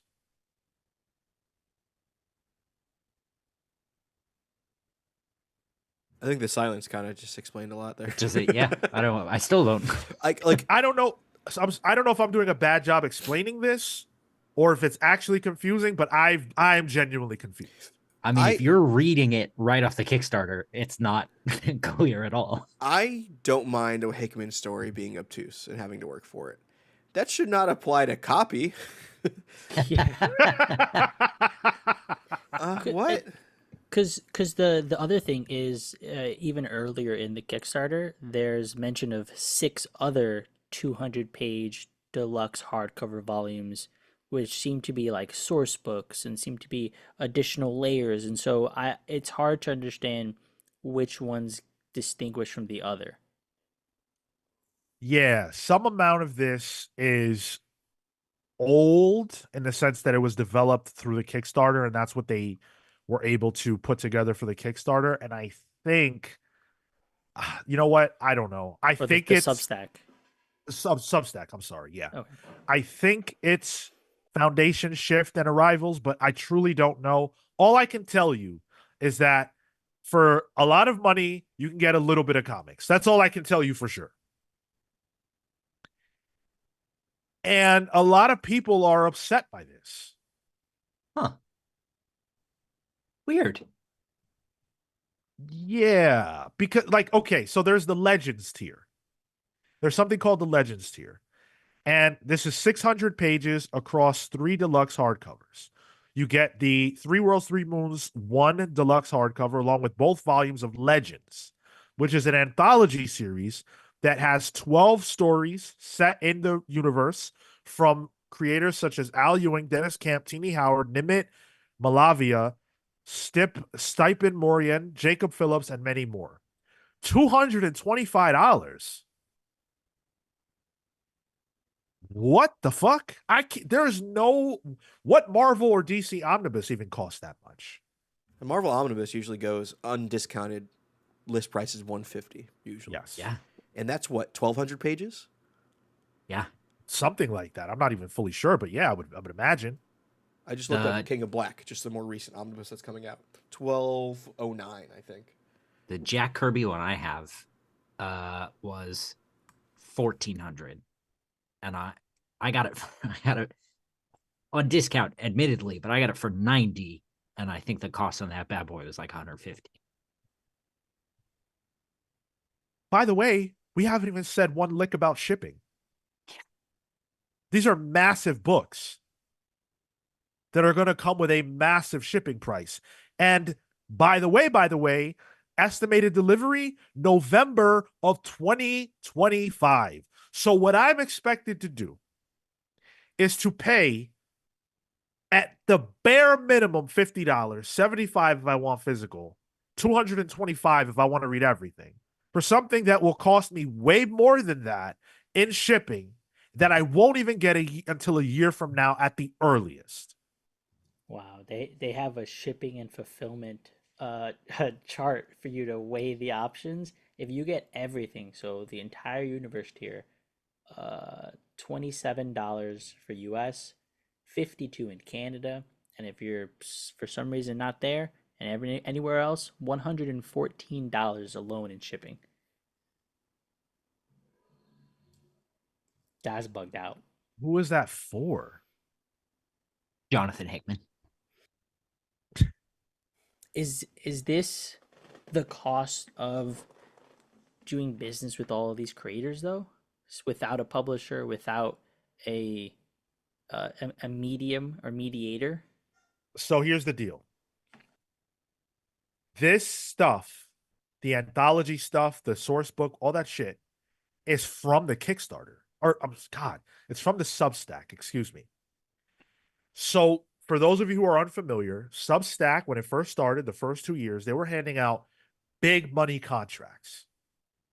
And you would get that big money up front, and then you would pay it back through the subscriptions that people would sign up for. And then after you paid back your upfront, everything else you got was gravy.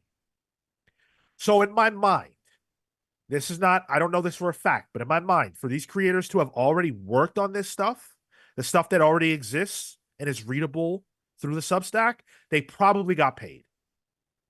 Nobody here is working for free. They probably already got paid. And, So then what the fuck? and they would have gotten paid, like Substack probably would have paid them too Right. at the time because they were giving out. So they're double Well, dipping. would they, because it's technically Hickman's Substack, right? So in theory, they would have paid him more to contract, for him to contract that out. So I guess what I'm thinking is he probably paid everyone else, not necessarily Substack. Yes, Substack didn't pay anybody but Hickman, most likely in this scenario. They reached out to him through Nick Spencer. That's the way it was working. And he would have gotten all that money. And then again, because they ain't working for free, I'm assuming that Hickman used the Substack money to pay them to get this all up and running. So with all that being said, all this extra money that they're asking for from the Kickstarter, imagine you, a person who's been loyal and a subscriber to the Substack from day one. Now you have to go to Kickstarter to get this. You don't even get the actual like big story or whatever through the Substack. You got to come and shell out more money. That's a slap in the face. Yeah, it's kind of a bummer. Like as somebody who's not read any of this outside, like I haven't read the Substack. I'm not in already. I can maybe justify some of this, maybe. But as somebody who had already put money into it, to not be able to get the finished story, unless you pay at if you want it physically, at minimum probably $100 with tax and everything, it's kind of a fucking bummer.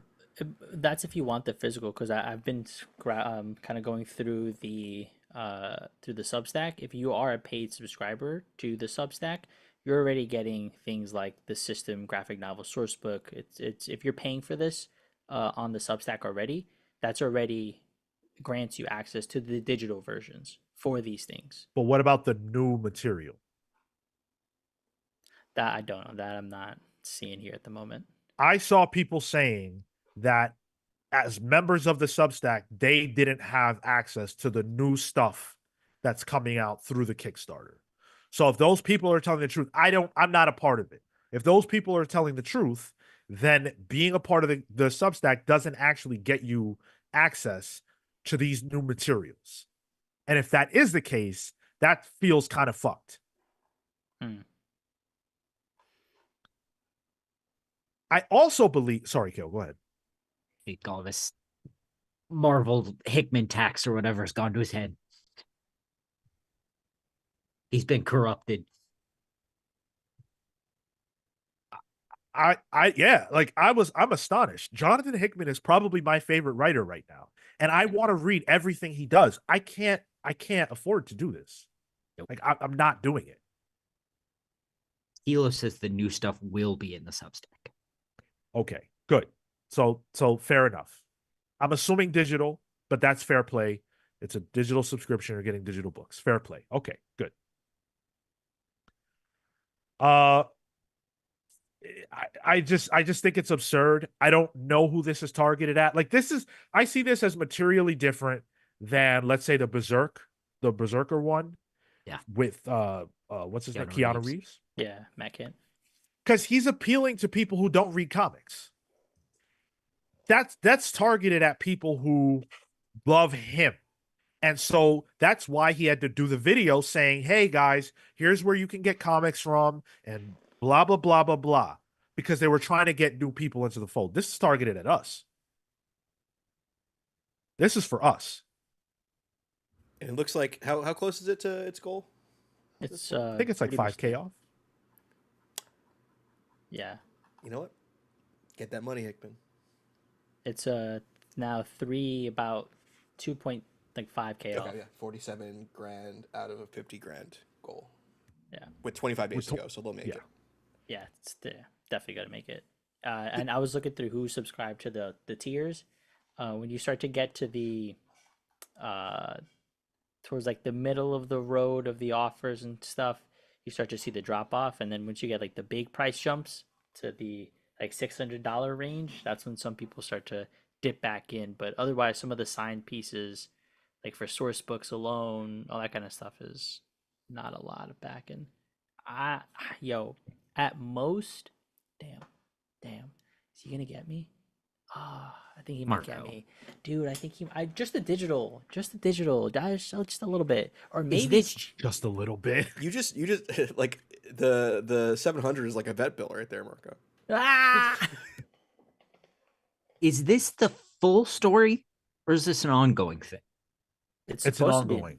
yeah. So more will come. This is to get this stuff that is already ready and new stuff announced and released to be published. And I shared in the chat, for anybody who's interested, the start here, basically an index of everything that has been published on Three Worlds, Three Moons in general.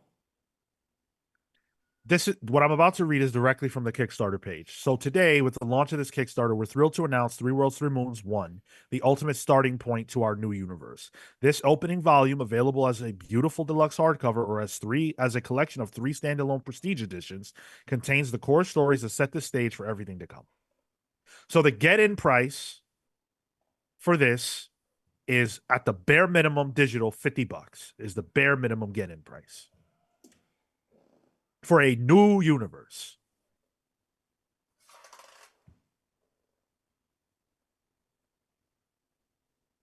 No thanks. Yeah, I'm good.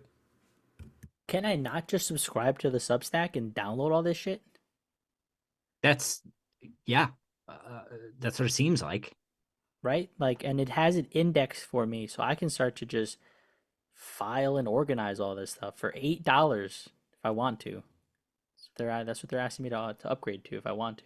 And I just like I, love Jonathan Hickman. I'm not paying that much for a physical Hickman book. For a world that who knows if they'll ever finish.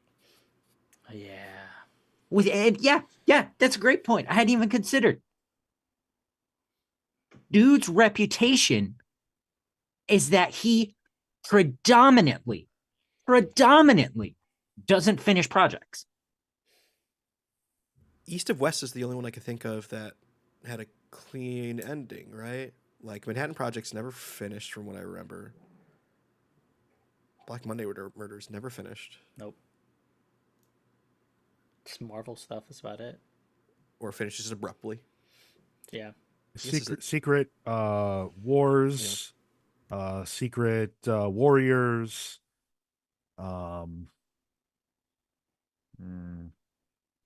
Gods had a finish. Gods did end. Doom #1 ended. Do we know what the art situation on this is?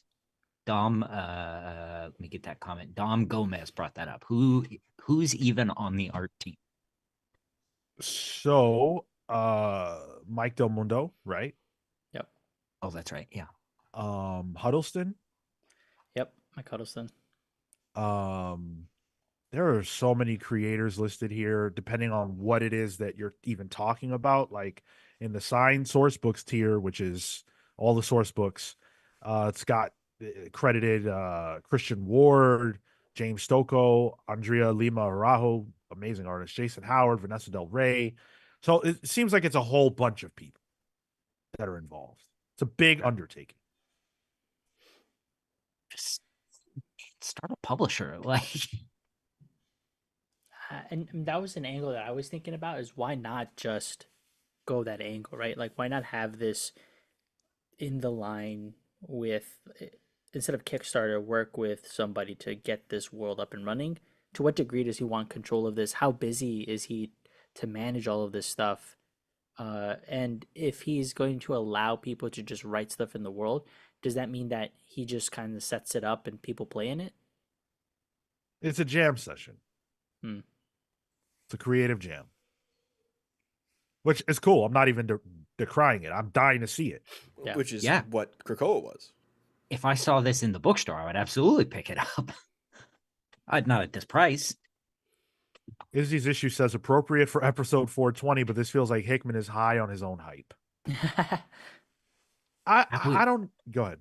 I would love to see him talk about this, in an interview or something. Like because I just there's no, I mean, in the places I've been, which I mean, admittedly is nowhere, but I've seen no good hype about it. And I've never seen anyone talk about it outside of, boy, this sure is disappointing. I didn't I've know seen a it. couple. Please. I didn't know even it existed in story. Like I thought it was still in the ideation phase. Yeah, I mean, they've been doing a whole bunch of stuff with it. I just don't care about digital. So I just wait. Like, you know who I love? Kelly Thompson. Why? Kelly Thompson's got a Substack, whatever it costs is fine. Through that, $4. right. Through that, we got, I believe the Cull was on there, and I believe Black Cloak as well. She posts the pages for Black Cloak every time an issue comes out. It's a part of it. Yeah. I like that. I wait. Okay, I'm waiting. I have to wait, but eventually the result comes into a store and I can buy it. This is circumventing the direct market, so it doesn't help comics, it doesn't help the industry. And it's alienating customers who would love to see what you're doing but don't want to pay that upfront cost. That's a lot of money upfront. I'm not down. I mean, unless there's a plan somewhere down the line to get this stuff in comic stores and bookstores. But like, you given that he doesn't say it, you have to assume like that's not a consideration at this point. Yeah. Yeah. I mean, Heroic Age says if Hickman can get people to pay for it, good for him. I don't think it's something to be upset about. It's his, and he sets the price, and we are free to pass. I mean, literally, yeah, sure, of course. But A, that's not an interesting conversation. And B, you know what? No, I actually am a little bummed out by it. I would love to be able to read it. Can't afford to do that. And It's you know, very anti-reader, fan. Interesting. He also has just going through the Substack. They have a store. They have a Shopify, and you can buy some of these deluxe hardcovers, some of these soft covers already. yeah, because some of them are already available. The big push for the Kickstarter is the new bit, the one thing. Hmm. They've been quietly getting some of that stuff, some of that stuff out there. But again, I don't see it in stores. Right. Right. The place where more devoted comics fans are going to be. I guess you carve out your community here and then you flesh it out. Hopefully. Huh. Let's hit a few comments before we wrap this up. Mike's Total Dragon Channel says these stories aren't even about Superman or the X-Men. I know that sounds lowbrow to say, but I'm not paying that amount for pages of original creations and concepts. You know what? I am with you. And I know how that might sound, but I don't care. That's how I am with you. That's a lot of money for an unproven concept. Upfront. Luna said it before. It's a gamble to pay $5 for an indie comic. Yeah. Dean Aberai says a digital subscription like Unlimited makes sense to me, but I don't think I would ever be interested in purchasing a digital book personally. Don't appreciate the shot at digital comics, but I like that makes perfect sense. Like, if you're gonna do a digital book on Substack like that, put out a couple of pages for the subscription, and but I guess when you want, Bible like hardcover editions, like. And what's the app for? That's the other piece that hasn't really been mentioned. Like, are we expecting comics to be there? Are we expecting just kind of follow ups or it as a tool to upsell? That's the piece that I was also confused about because it doesn't seem like there's any other confirmation for it. I don't know what the app is. No. Atomic Count said, "Go get Tasha editions of the Marvel Comics library if you want to drop insane dollars on comics." Those are known good quality books too. CW Gordon, damn, scrolling through the Substack and saw a data page reminded me of early Hickman X-Men. I was almost pulled in. They look clean, man. It looks cool. Roboter says, Yeah. oh, sorry. Roboter says it's a gamble either way. This is a brand new creator-owned universe. I have a problem doing this with image books priced at $10. This is insane for the comics industry as a whole and looks more like scamming. I don't feel comfortable with the idea of scamming. That's a heavy word. I would certainly not want to accuse anybody of that. At the end of the day, Heroic Age is right. Get your money if you can. This is just about the way it lands on the fan base and on the readers, the people who have loyally supported what Hickman has done for a long time. It Except sucks. us. Well, I mean, I have. I love everything he does, but this is too rich for my blood. And of course, Mike's Total Dragon channel says companies and big name creators using Kickstarter just feels wrong to me. There were a lot of people complaining about that when Snyder did it, when Boom did it for the Power Ranger stuff. A lot of people whined about that. To me, this is in league. This isn't terribly different. I'm pretty sure Hickman could make a partnership with Image or Boom or whomever, Dark Horse, to get these out at an affordable price. Why? When people are already paying for the Kickstarter, it's smart on his end, but it feels a little dirty for the fan. Yeah. And Atomic Hound with my favorite comment of the day. Substack is proving Dan Didio right. A $1,000 comic book Yep. for one person. Yep. And I think that's what Substack set out to do too. So, Yep. Ooh, I'm gonna be stewing over this Marco. for the weekend. Marco. I think I might. If you see a screenshot in the Discord, nobody be alarmed. If you see Marco eating ice soup for lunch the next couple days, You know why? Never see his cat again. No, no. I'm not gonna lie to you, Marco. I thought about it too. I'm right there, but I'm thinking if I should just go to the Substack and see if I can download shit. What are you gonna do? Okay, guys. Look, thank you so much for hanging out. It's been 3.5 hours. I'm supposed to be watching Crown Jewel right now, WWE pay-per-view. WWE Blood Money. Yeah. Hell yeah. So, Hickman would probably love that. But it's a long story. Anyway, thank you guys for hanging out with us for so long. You guys are amazing for sticking through with this long episode. I mean, we're obviously just insane to want to come and do this for this long. But for you guys to share your Saturday morning, evening, afternoon, whatever it is for you with us, we really appreciate that. So thank you so much. Hopefully you enjoyed this episode.